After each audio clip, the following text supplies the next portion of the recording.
ಶ್ರೀ ಗುರು ಬಸವಲಿಂಗಾಯ ನಮಃ.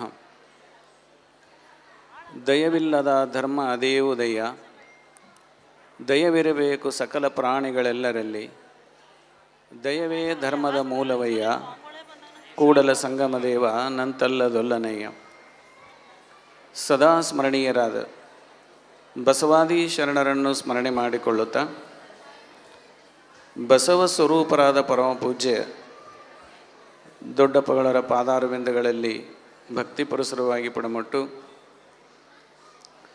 ಇಲ್ಲೆಲ್ಲ ಬಸವ ಜಯಂತಿಯನ್ನು ಆಚರಣೆ ಮಾಡಲಿಕ್ಕೆ ಬಸವ ಭಕ್ತರಿಗೆ ಅನುಕೂಲ ಮಾಡಿಕೊಟ್ಟಂಥ ಈ ದೇಶದ ಪರಮ ಪೂಜ್ಯ ಸುಲ್ತಾನ್ ಮಹಾರಾಜರನ್ನು ಇಲ್ಲಿ ಸ್ಮರಣೆ ಮಾಡಿಕೊಳ್ಳುತ್ತಾ,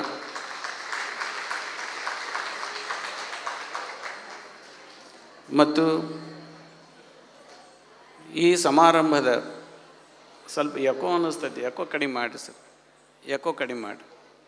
ಈ ಸಮಾರಂಭದ ಮುಖ್ಯ ಅತಿಥಿಗಳ ಆಗಮಿಸಿ ಬಸವಣ್ಣನವರ ವಿಚಾರಗಳನ್ನು ಭಾಳ ಅದ್ಭುತವಾಗಿ ಮಂಡಿಸಿದಂಥ ನಮ್ಮ ಭಾರತದ ರಾಯಭಾರಿಗಳಾದಂಥ ಶ್ರೀಯುತ ಜಿ ವಿ ಶ್ರೀನಿವಾಸ ಶರಣರಲ್ಲಿ ಭಕ್ತಿಯಿಂದ ಶರಣೆಂದು, ಮತ್ತು ಮುಖ್ಯ ಅತಿಥಿಗಳಾದಂಥ ನಮ್ಮ ಶಶಿಧರ್ ಶೆಟ್ಟಿಯವರು, ರಾಮಕೃಷ್ಣ ಅವರು, ಶರಣರು, ಇಲ್ಲೆಲ್ಲ ಬಹಳ ಜನ ಕೂತಿದ್ದಾರೆ. ಅವರೆಲ್ಲರಿಗೂ ಭಕ್ತಿಯ ಶ್ರದ್ಧೆಯ ಶರಣು ಶರಣಾರ್ಥಿಗಳು. ಮತ್ತು ಈ ಕಾರ್ಯಕ್ರಮಕ್ಕೆಂದೇ ಆಗಮಿಸಿದಂಥ ನಮ್ಮ ಶಿವಯೋಗಿಯವರ ಸಹೋದರರಾದಂಥ ಶಂಭುಲಿಂಗ್ ಜವಳಗದ್ದಿಯವರು ಈ ಕಾರ್ಯಕ್ರಮಕ್ಕೇ ಇಂಡ್ಯಾದಿಂದ ಬಂದಿದ್ದಾರೆ. ಅವರ ದಂಪತಿಗಳಲ್ಲಿ, ಶರಣ ದಂಪತಿಗಳಲ್ಲಿ, ಮತ್ತು ಈ ಕಾರ್ಯಕ್ರಮನ ಅತ್ಯಂತ ಯಶಸ್ವಿಯಾಗಿ ಮಾಡಿಕೊಟ್ಟಂಥವರು ನಮ್ಮ ಬಸವ ಬಳಗದ ಸೇವಾ ಕಾರ್ಯಕರ್ತರು. ನಾ ಕೇಳಿದೆ,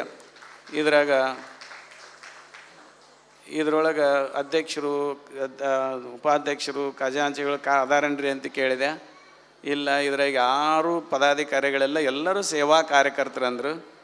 ಇದು ಖರೇ ಬಸವ ತತ್ವ ಐತಿ. ಇದು ಯಾರು ದೊಡ್ಡವರಲ್ಲ, ಯಾರು ಸಣ್ಣವರಲ್ಲ, ಎಲ್ಲರೂ ಸರಿಸಮಾನರು. ಇದು ನಿಜವಾದ ಬಸವ ತತ್ವ, ನಿಜವಾದ ಬಸವ ಬಳಗ. ಇದು ಅಂಥ ಅದ್ಭುತವಾದಂಥ ಬಸವ ಬಳಗ ಇಡೀ ಜಗತ್ತಿಗೆ ಒಂದು ಆದರ್ಶ ಬಳಗ. ಯಾಕಂದ್ರೆ ಅಧ್ಯಕ್ಷರಿಲ್ಲ, ಉಪಾಧ್ಯಕ್ಷರಿಲ್ಲ, ಏನೂ ಇಲ್ಲ, ಎಲ್ಲರೂ ಸೇವಾ ಕಾರ್ಯಕರ್ತರು. ಅಂಥ ಉತ್ತಮವಾದಂಥ ಪರಿಕಲ್ಪನೆ ಇಟ್ಟುಕೊಂಡು ಮಾಡಿದಂಥ ಎಲ್ಲ ಬಸವ ಬಳಗದ ಸೇವಾ ಕಾರ್ಯಕರ್ತರಲ್ಲಿ, ಇಲ್ಲಿ ನಡೆದಂಥ ಎಲ್ಲ ಪೂಜ್ಯ ತಾಯಂದಿರಲ್ಲಿ, ಪೂಜ್ಯ ಶರಣರಲ್ಲಿ ಮತ್ತು ಮಕ್ಕಳಲ್ಲಿ, ನನ್ನ ಜೊತೆಗೆ ಬಂದಂಥ ವಿಜಯ್ ಅವರಲ್ಲಿ ಭಕ್ತಿಯ ಶರಣು ಶರಣಾರ್ಥಿಗಳು. ಅವರ ಒಂದು 5 ನಿಮಿಷ ಮಕ್ಕಳನ್ನ ಸುಮ್ಮಿರಿಸ್ಬಿಡ್ರಿ. ಒಂದೀಟು ಮಕ್ಕಳೆಲ್ಲ ಸುಮ್ಮಿರ್ರಿ. ಇವತ್ತು ನಾನೇನಾದರೂ ಬಂದಿರಲಿಲ್ಲ ಅಂದ್ರೆ ಭಾಳ ದೊಡ್ಡ ತಪ್ಪು ಮಾಡ್ತಿದ್ದೆ. ನನ್ನ ಜೀವನದಲ್ಲಿ ಕ್ಷಮಿಸಲಾರದ ತಪ್ಪನ್ನು ಮಾಡ್ತಿದ್ದೆ ಅಂತ ನನಗೆ ಅನ್ನಿಸ್ತೈತಿ. ನಮ್ಮ ಶಿವಯೋಗಿ ಜವಳಗದ್ದಿಯವರು ಫೋನ್ಯಾಗ ಹೇಳಿದ್ರು, ಅವರು ಹೊಯ್ದಾಟ, ಅಲ್ಲಿ ಊರಾಗೆಲ್ಲ ಹೋಗಬೇಡ್ರಿ ಅಂತ ಹೊಯ್ದಾಟ. ಯಾಕೆ ಯುದ್ಧ ನಡೆದೈತಿ, ಹರ್ಮೋಜ್ ಜಲಸಂಧಿ ಬರೀ 300 ಕಿಲೋಮೀಟ್ರ್ ಐತಿ. ಹಿಂಗೆ ಒಂದು ಆತಂಕ, ಅವ್ರಿಗೊಂದು ಕಾಳಜಿ, ಭಕ್ತರಿಗೆ ಕಾಳಜಿ, ಎಲ್ಲಿ ಏನು ಅಪಾಯದಲ್ಲಿ ಸಿಗ್ತಾರೋ ಅಂತಂದು. ಆದರೆ ನಮ್ಮ ಶಿವಯೋಗಿ ಜವಳಗದ್ದಿಯವರು ನನಗೊಬ್ಬಂಗೆ ಫೋನ್ ಮಾಡಲಿಲ್ಲ. ಅವರು ಸುಮಾರು ಮಠದ ಭಕ್ತರಿಗೆ 10-12 ಮಂದಿ ಮಠದ ಭಕ್ತರಿಗೆ ಫೋನ್ ಮಾಡ್ಯಾರ, ಫೋನ್ ನಂಬರ್ ಇಸ್ಕೊಂಡು. ನಾವು ನಿಮ್ಮ ಮಠದ ಭಕ್ತರಿದ್ದೀವಿ, ನಾವು ಸ್ವಾಮಿಗಳ ಭಕ್ತರಿದ್ದೀವಿ, ಸ್ವಾಮಿಗಳಿಗೆ ಏನಾದರೂ ಆಕತ್ತೆ ಅಂದ್ರೆ ನಾವ್ಯಾಕೆ ಇಲ್ಲಿ ಕರೆಸ್ಕೊಂತೀವಿ, ಅಷ್ಟು ಸುರಕ್ಷಿತ ಐತೆಂದೆಲ್ಲ ನಾವು ಕರೆಸ್ಕೊಳಕತ್ತೇವಿ, ನೀವು ಅದ್ರ ಬಗ್ಗೆ ಕಾಳಜಿ ಬಿಡ್ರಿ ಅಂತ ಸುಮಾರು ಮಂದಿಗೆ ಅವ್ರು ಫೋನ್ ಮಾಡಿ, ನಮ್ಮ ಡಾಕ್ಟ್ರಿಗೆ, ಅವ್ರಿಗೆ ಎಲ್ಲರಿಗೆ ಫೋನ್ ಮಾಡ್ಯಾರ. ಅಷ್ಟು ಮಾಡಿ ಕೊನೆಗೆ ನನಗೆ ಫೋನ್ ಮಾಡಿದ್ರು ಅವರು, ಬುದ್ಧಿ, ನಾವು ಭಕ್ತರದೇ, ನಮ್ಮ ಭಕ್ತರನ್ನ ಕೈ ಬಿಡಬೇಡ್ರಿ, ನಮ್ಮ ಭಕ್ತರನ್ನ ಕೈ ಬಿಡಬೇಡ್ರಿ, ನೀವು ಬಿಡಂಗಿಲ್ಲ ಅಂತ ನನಗೆ ಭರವಸೆ ಐತಿ. ನಮ್ಮ ದೇಶ ಅಂದ್ರೆ ಸ್ವರ್ಗ ಇದ್ದಂಗೆ ಐತಿ. ಇದು ಇಲ್ಲಿ ಭಾಳ ಸುರಕ್ಷತೆ ಐತಿ, ಬಂದು ನೋಡ್ರಿ ನೀವು ಅಂತ ಹೇಳಿದರು. ನಾನು ಹೇಳಿದೆ, ಭಕ್ತರ ದೊಡ್ಡವರದಾರ್ರಿ, ಭಕ್ತರಿಗೆ ನಾವೊಂದು ಭರವಸೆ ಕೊಟ್ಟೇನೆ, ನಾನು ಒಟ್ಟ ತಪ್ಸಂಗಿಲ್ಲ, ನಾನು ಬರ್ತೀನಿ ಅಂತ ಹೇಳಿದೆ ಅವತ್ತು. ಆದರೆ ಇಲ್ಲಿ ಬಂದು ನೋಡಿದ ಮೇಲೆ ನಮ್ಮ ಶಿವಯೋಗಿ ಜವಳಗದ್ದರು ಏನು ಹೇಳಿದ್ರಲ್ಲ, ಅದರ 10 ಪಟ್ಟು ಶಾಂತ ಐತಿ ದೇಶ. ಅಷ್ಟು ಪ್ರಶಾಂತವಾದಂಥ ವಾತಾವರಣ, ಅಷ್ಟು ಸುರಕ್ಷಿತವಾದಂಥ ವಾತಾವರಣ. ಅದಕ್ಕಾಗಿ ಅದಕ್ಕಿಂತಲೂ ಮಿಗಿಲಾಗಿ ನಮ್ಮ ಶಿವಯೋಗಿ ಜವಳಗದ್ದೆಯವರು ಹೇಳಿದರು. ಏನು ಹೇಳಿದ್ರು ಅಂತಂದ್ರೆ, ನಿಮ್ಮ ಚಿತ್ರಗಿ ವಿಜಯ ಮಹಾಂತ ಶಿವೆಗಳು ದೊಡ್ಡಜ್ಜವ್ರು ಏನು ಮಾಡಿದಂಥ ಕಾರ್ಯ ಏನೈತಲ್ಲ, ಆ ಕಾರ್ಯದ್ದೊಂದು ನೃತ್ಯ ರೂಪಕ ಮಾಡೈತಿ. ಆ ನೃತ್ಯ ರೂಪಕದಲ್ಲಿ ಕೊನೆ ಬರುವಂಥ ಸನ್ನಿವೇಶ, ದೇವದಾಸಿ ಸಿಸ್ಟಮ್, ಆ ಸನ್ನಿವೇಶದಲ್ಲಿ ನಿಮ್ಮ ಕಣ್ಣಾಗ ನೀರು ಬರಲಿಂದ ಹೇಳ್ರಿ ಅಂತಂದ್ರು. ನಾನು ಒಬ್ಬನ ಕಣ್ಣಾಗ ಎಲ್ಲರ ಕಣ್ಣಾಗೂ ನೀರು ಬಂದು ನಾನಂತೂ ಗಳಗಳಗಳ ಹತ್ತುಬಿಟ್ಟೆ. ನಾನು ಎಂಥ ಅದ್ಭುತವಾದಂಥ ಸನ್ನಿವೇಶ ಅದು. ಅವರು ಸುಮಾರು ಈಗ 35-40 ವರ್ಷದಿಂದ ಮಾಡಿದ್ರು ಅದ ಕಾರ್ಯವನ್ನು.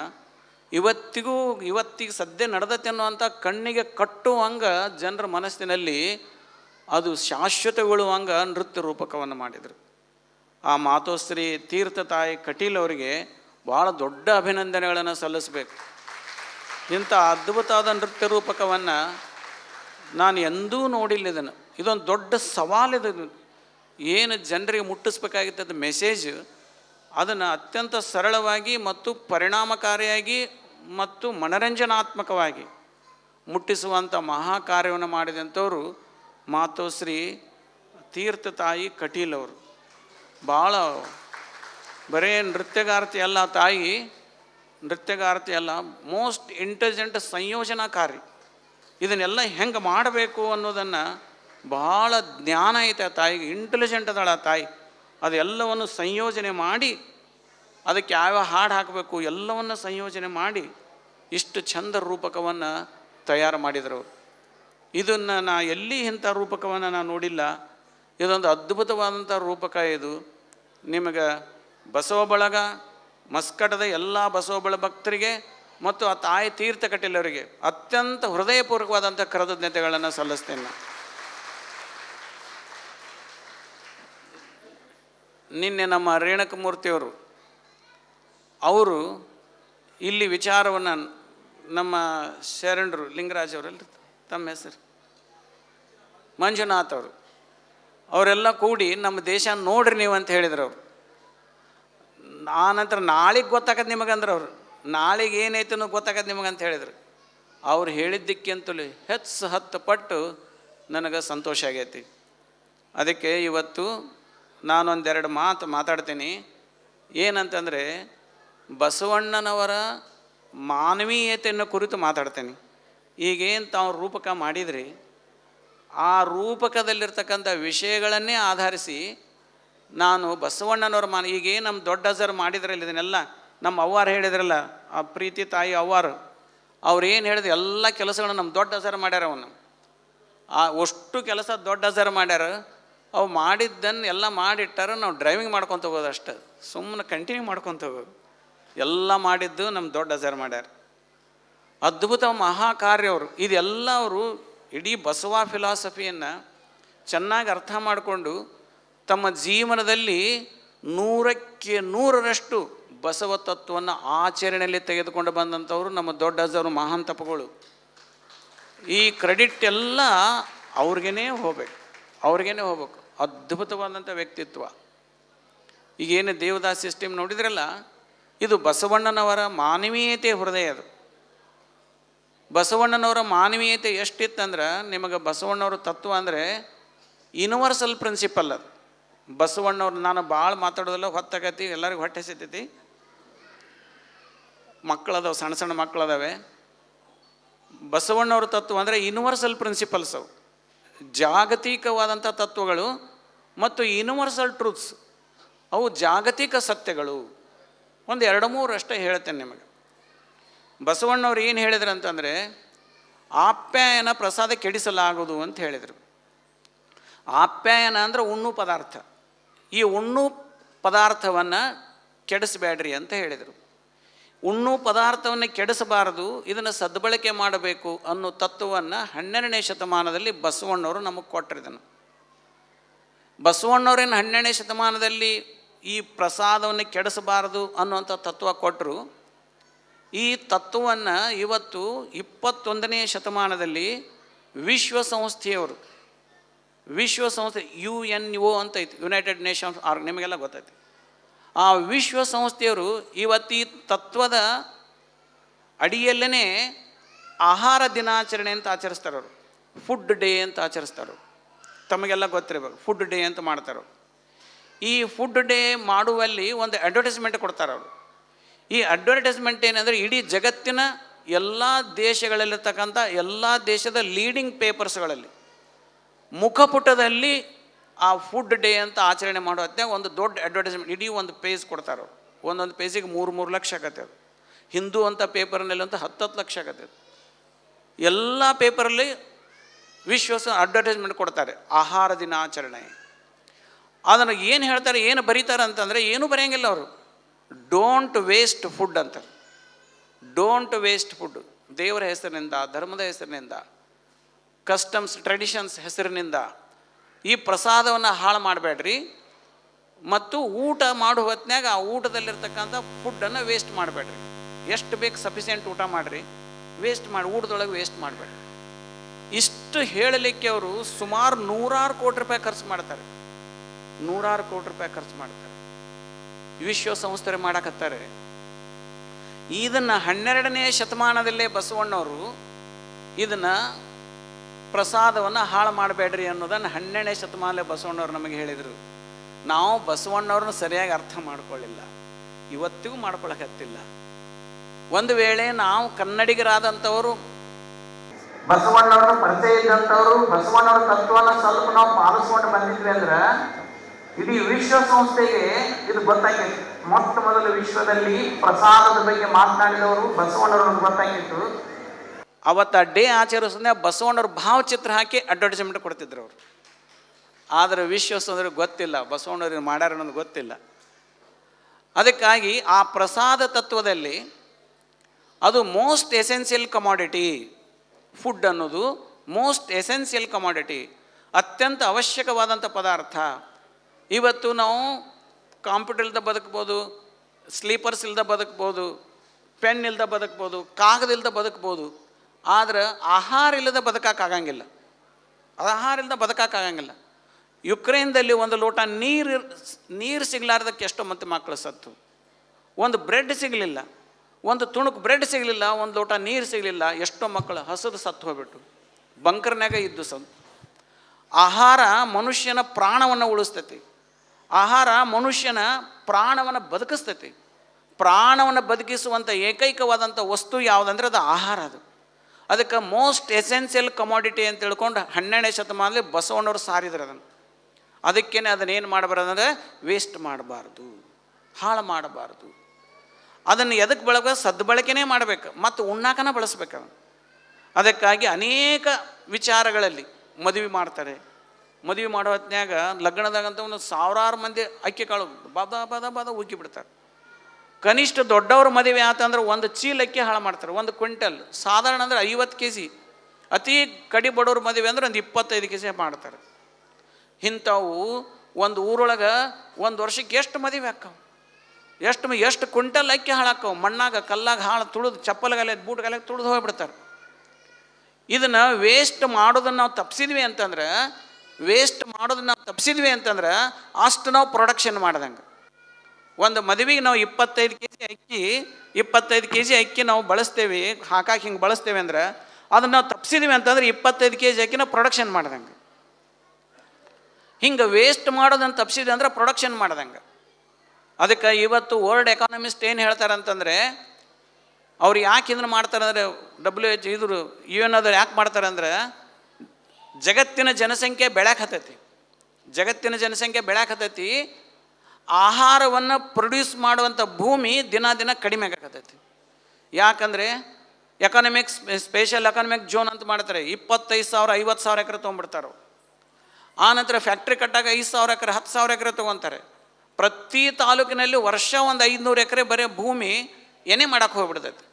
ಹಿಂಗೆ ಪ್ರತಿ ವರ್ಷವೂ ಭೂಮಿ ಬೆಳೀತಕ್ಕಂಥ ಭೂಮಿ ಕಡಿಮೆ ಆಕ್ಕೋಂತ ಬರಾಕತ್ತೈತಿ.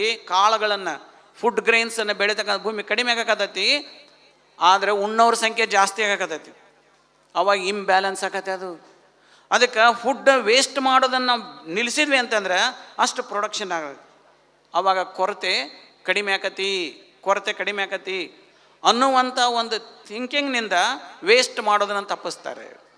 ಈಗ ನೀವು 3 ಮಂದಿ ಊಟ ಮಾಡಿದ್ರೆ ಲಗ್ನದಾಗ ಇಂಡಿಯಾದಾಗ ನೋಡಿ, ನೀವು ಇಲ್ಲಿ ಚೆಲ್ಲಂಗಿಲ್ಲ ಬಿಡಿ, ಇಲ್ಲಿ ಕೆಡ್ಸಂಗಿಲ್ಲ ಬಿಡ್ರಿ. ಆದ್ರೆ 3 ಮಂದಿ ಊಟ ಮಾಡಿದ್ರೆ ಲಗ್ನದಾಗ ಒಬ್ಬರು ಉಣ್ಣುವಷ್ಟು ಅನ್ನ ಕೆಟ್ಟಿರ್ತೈತೆ ಅಲ್ಲಿ. ಅದನ್ನು ನೋಡ್ಬೇಕು, ಹಿಂದೆ ಜಗ್ಗು ಒಗೆದು ಬಿಟ್ಟಿರ್ತಾರೆ. ಇದನ್ನು ಅದಕ್ಕಾಗಿ ಬಸವಣ್ಣವರು ಇದನ್ನು ವೇಸ್ಟ್ ಮಾಡಬೇಡ್ರಿ. ನಾಗಪ್ಪನ ದೇವ್ರ ಹೆಸರಲ್ಲಿ ನಾಗಪ್ಪಗೆ ಹಾಲು ಹಾಕ್ತಾರೆ. ಅದಕ್ಕೆ ಮದುವೆಯಲ್ಲಿ ನಾವು ಯಾವಾಗಲೂ ಕೂಡ ಅಕ್ಕಿ ಕಾಳು ಬಳಸಲಾರ್ದಂಗೆ ಅದನ್ನು ನಾವೇನು ಮಾಡಬೇಕು, ಹೂ ಹಾಕಬೇಕು. ಈಗ ಊಟ ಮಾಡಿಸ್ತಾರೆ. ಈಗೆಲ್ಲ ಬಸವ ಬೆಳಗದವರು ಪಾಪ ತಮ್ಮ ದುಡಿಮೆಯಿಂದ ಇವತ್ತು ದಾಸೋಹಕ್ಕೆ ಪ್ರಸಾದಕ್ಕೆ ಕೊಟ್ಟಾರೆ, ಕಷ್ಟಪಟ್ಟು ದುಡಿತಾರೆ, ಪ್ರಾಮಾಣಿಕವಾಗಿ ದುಡಿತಾರೆ. ಇದನ್ನು ಪ್ರಸಾದಕ್ಕೆ ಕೊಟ್ಟಾರೆ. ನೀವೆಲ್ಲ ಜಂಗಮರದಿರಿ, ನಾವೆಲ್ಲ ಜಂಗಮರ ದೇವ್ರು ಅಂತ ತಿಳಿಸೋರ್ಪು ನಮಗೆ ಪ್ರಸಾದ ಮಾಡಿಸ್ಯಾರ. ಅವ್ರು ಎಷ್ಟು ಭಕ್ತಿಯಿಂದ ಪ್ರಸಾದ ಮಾಡಿಸ್ಯಾರಲ್ಲ ಅಷ್ಟು ಭಕ್ತಿಯಿಂದ ನಾವು ಪ್ರಸಾದ ತಗೋಬೇಕು.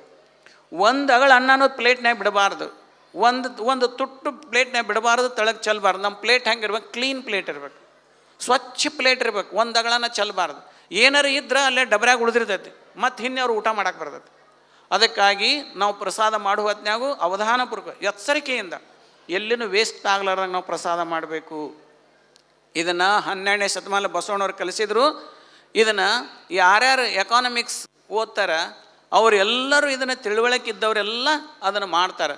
ಅದಕ್ಕೆ ನಾವು ಕೂಡ ಅದನ್ನು ಏನು ಮಾಡ್ಬೇಕಂದ್ರೆ ಎಂದೂ ಕೂಡ ಪ್ಲೇಟ್ನಾಗ ಬಿಡಬಾರ್ದು, ಅಕ್ಕಿ ಕಾಳು ಚೆಲ್ಲಬಾರ್ದು ಅನ್ನೋದನ್ನು ಹೇಳಿ, ಮತ್ತು ಕೆಲವು ಮಂದಿ ಏನು ಮಾಡ್ತಾರೆ ಅಂತಂದರೆ ಅಭಿಷೇಕ ಮಾಡ್ತಾರೆ.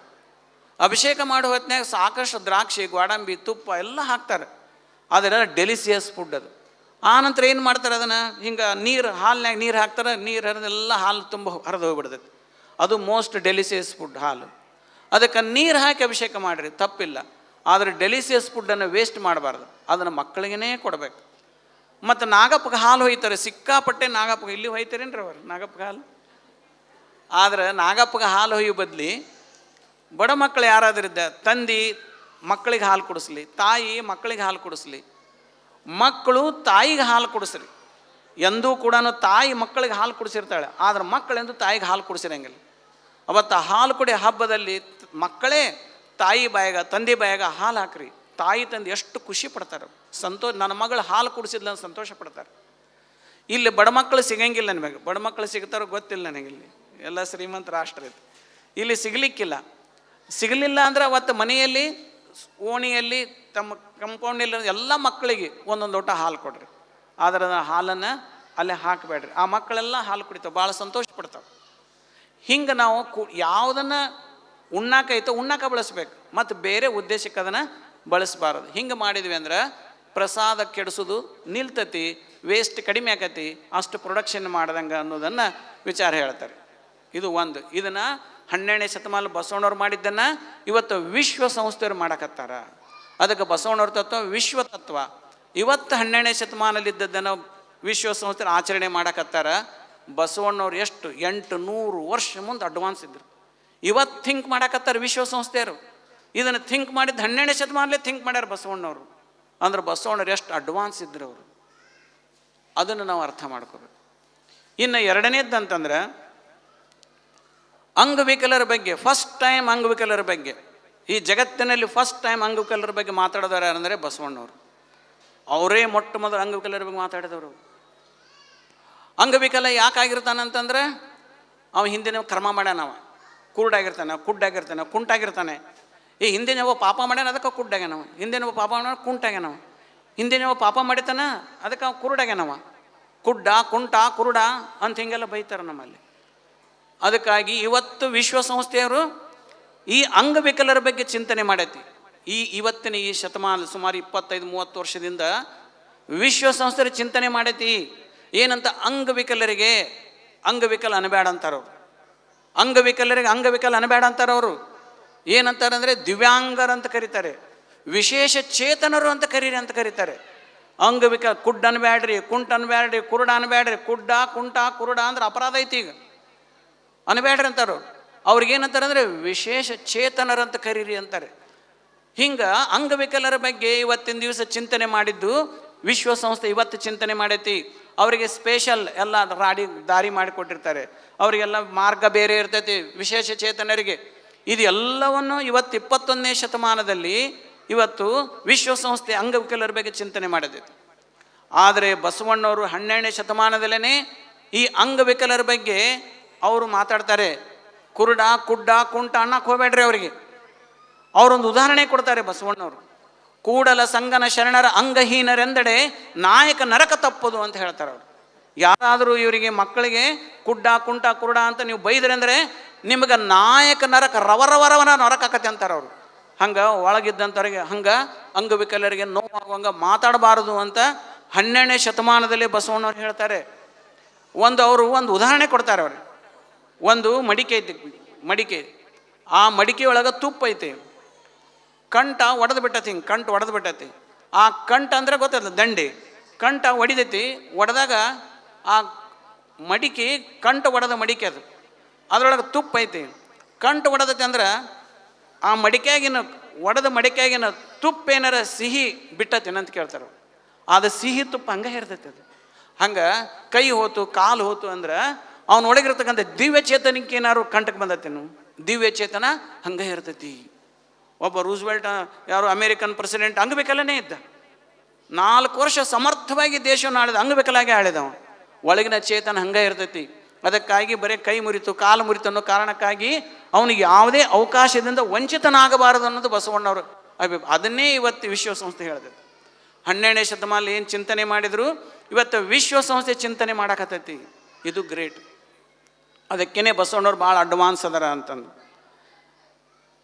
ಇಲ್ಲಿ ನಮ್ಮಲ್ಲಿ ನಾಯ್ಕರ್ ಅಂತ ತಿಳ್ಕೊಂಡು ಹೇಳಿ ಒಬ್ಬರು ಲೋಹಿತಾಶ್ವ ನಾಯ್ಕರ್ ಅಂತ ತಿಳ್ಕೊಂಡು ಹೇಳಿ ಧಾರವಾಡದಲ್ಲಿ ಅವ್ರ ಅಪ್ಪರು ನಾಯ್ಕರ್ ಅಂತ ತಿಳ್ಕೊಂಡು ಮಿನಿಸ್ಟ್ರ್ ಇದ್ದರು. ಅವ್ರ ಮಗ ಇಲ್ಲ ಇದರಲ್ಲಿ ರಷ್ಯಾದಲ್ಲಿ ಒಂದು PhD ಮಾಡ್ಯಾರ. ಅವರು PhD ಮಾಡ್ಯಾರ. ಆ ಪುಸ್ತಕದ ಹೆಸರೇನು ಬಸವ ಆ್ಯಂಡ್ ಹ್ಯೂಮನ್ ರೈಟ್ಸ್ ಅಂತ PhD ಮಾಡ್ಯಾರ. ಬಸವ ಆ್ಯಂಡ್ ಹ್ಯೂಮನ್ ರೈಟ್ಸ್ ಅಂತಂದು ಅಲ್ಲಿ PhD ಮಾಡೋ ಸಂದರ್ಭದಲ್ಲಿ ಪ್ರೊಕ್ಲೆಮೇಷನ್ ಆಫ್ ಹ್ಯೂಮನ್ ರೈಟ್ಸ್ ಅಂತ ತಿಳ್ಕೊಂಡು ಹೇಳಿ 1944-45 ಇಸ್ವಿ ಒಳಗೆ ಏನು ತಯಾರಾಗೋ ಹೊತ್ನ್ಯಾಗ ಒಂದು ಪ್ರೊಕ್ಲೆಮೇಷನ್ ಹೊಂಡಿಸ್ತಾರೆ ವಿಶ್ವಸಂಸ್ಥೆಯವರು. ಯಾವ್ಯಾವ ಹ್ಯೂಮನ್ ರೈಟ್ಸ್ ಅಂತ ತಿಳ್ಕೊಂಡು ಹೇಳಿ ಪ್ರೊಕ್ಲೆಮೇಷನ್ ಮಾಡ್ತಾರೆ. ಅದರಲ್ಲಿ ಗುರುತು ಮಾಡಿರ್ತಾರೆ ಇಂತಿಂಥವು ಹ್ಯೂಮನ್ ರೈಟ್ಸ್ ಅಂತಂದು. ಇವ್ರು ಅದ್ರ ಮೇಲೆ PhD ಮಾಡಿದಾಗ ವಿಶ್ವಸಂಸ್ಥೆಯದು ಯಾವುದ್ಯಾವುದನ್ನು ಹ್ಯೂಮನ್ ರೈಟ್ಸ್ ಅಂತ ಗುರುತು ಮಾಡಿತ್ತು ಅದ್ರ ಮುಂದೆ ಬಸವಣ್ಣವ್ರ ವಚನಗಳಲ್ಲಿರ್ತ ಹ್ಯೂಮನ್ ರೈಟ್ಸನ್ನು ಗುರುತು ಮಾಡ್ಯಾರ ಅವರು. ಹಿಂಗೆ ಬಸವಣ್ಣವ್ರ ವಚನಗಳಲ್ಲೇ ಹ್ಯೂಮನ್ ರೈಟ್ಸ್ ಜಾಸ್ತಿ ಆಗ್ಯಾವ. ಇನ್ನು ಅದರಲ್ಲಿ ಇನ್ನೂ ಹ್ಯೂಮನ್ ರೈಟ್ಸನ್ನು ಇನ್ನೂ ಗುರುತಿಸ್ಬೇಕಾಗೈತಿ ಇವನ್ನದವರು. ಅಷ್ಟು ಹ್ಯೂಮನ್ ರೈಟ್ಸನ್ನು ಗುರುತಿಸಿದಾರ ಅವರು ಬಸವಣ್ಣವ್ರ ವಚನಗಳಲ್ಲಿ. PhD ಗ್ರಂಥ ಅದು. ತಮಗೆಲ್ಲರೂ ಸಿಕ್ತಂತ ದಯವಿಟ್ಟು ಹೋದ್ರೆ ಅದನ್ನು. ಅದರ ಪ್ರಕಾರ ಬಸವಣ್ಣವ್ರು ಎಷ್ಟು ಅಡ್ವಾನ್ಸ್ ಇದ್ದರು ಹ್ಯೂಮನ್ ರೈಟ್ಸ್ ಅನ್ನೋದ್ರ ಬಗ್ಗೆ, ಎಷ್ಟು ಹ್ಯೂಮನ್ ರೈಟ್ಸ್ ಬಗ್ಗೆ ಎಷ್ಟು ಪರಿಕಲ್ಪನೆ ಇತ್ತು, ಪ್ರಜ್ಞೆ ಇತ್ತು ಬಸವಣ್ಣವ್ರಿಗೆ. ನಿಮಗೊಂದು ಕೊನೆಯ ಉದಾಹರಣೆ ಹೇಳ್ತೇನೆ. ಇನ್ನೂ ಭಾಳ ಅದಾವು. ಒಂದು ಕೊನೆಯ ಉದಾಹರಣೆ ಹೇಳ್ತೇನೆ. ಇವೆಲ್ಲ ನಿಮ್ಮ ರೂಪಕದಲ್ಲಿ ಬಂದಂಥದ್ದು ಹೇಳಿದ್ ನಾ ಇಷ್ಟೊತ್ತಂತಕ. ಬಸವಣ್ಣವರು ಇವತ್ತಿನ ಸಮಾಜದಲ್ಲಿ ಕೊನೆಯ ವ್ಯಕ್ತಿ ಅಂದರೆ last and least person in the society. Last and least person. ಆ ಮನುಷ್ಯನಿಗೆ ಏನಂದರೆ ಬೆಲೆ ಇಲ್ಲ, ಗೌರವ ಇಲ್ಲ.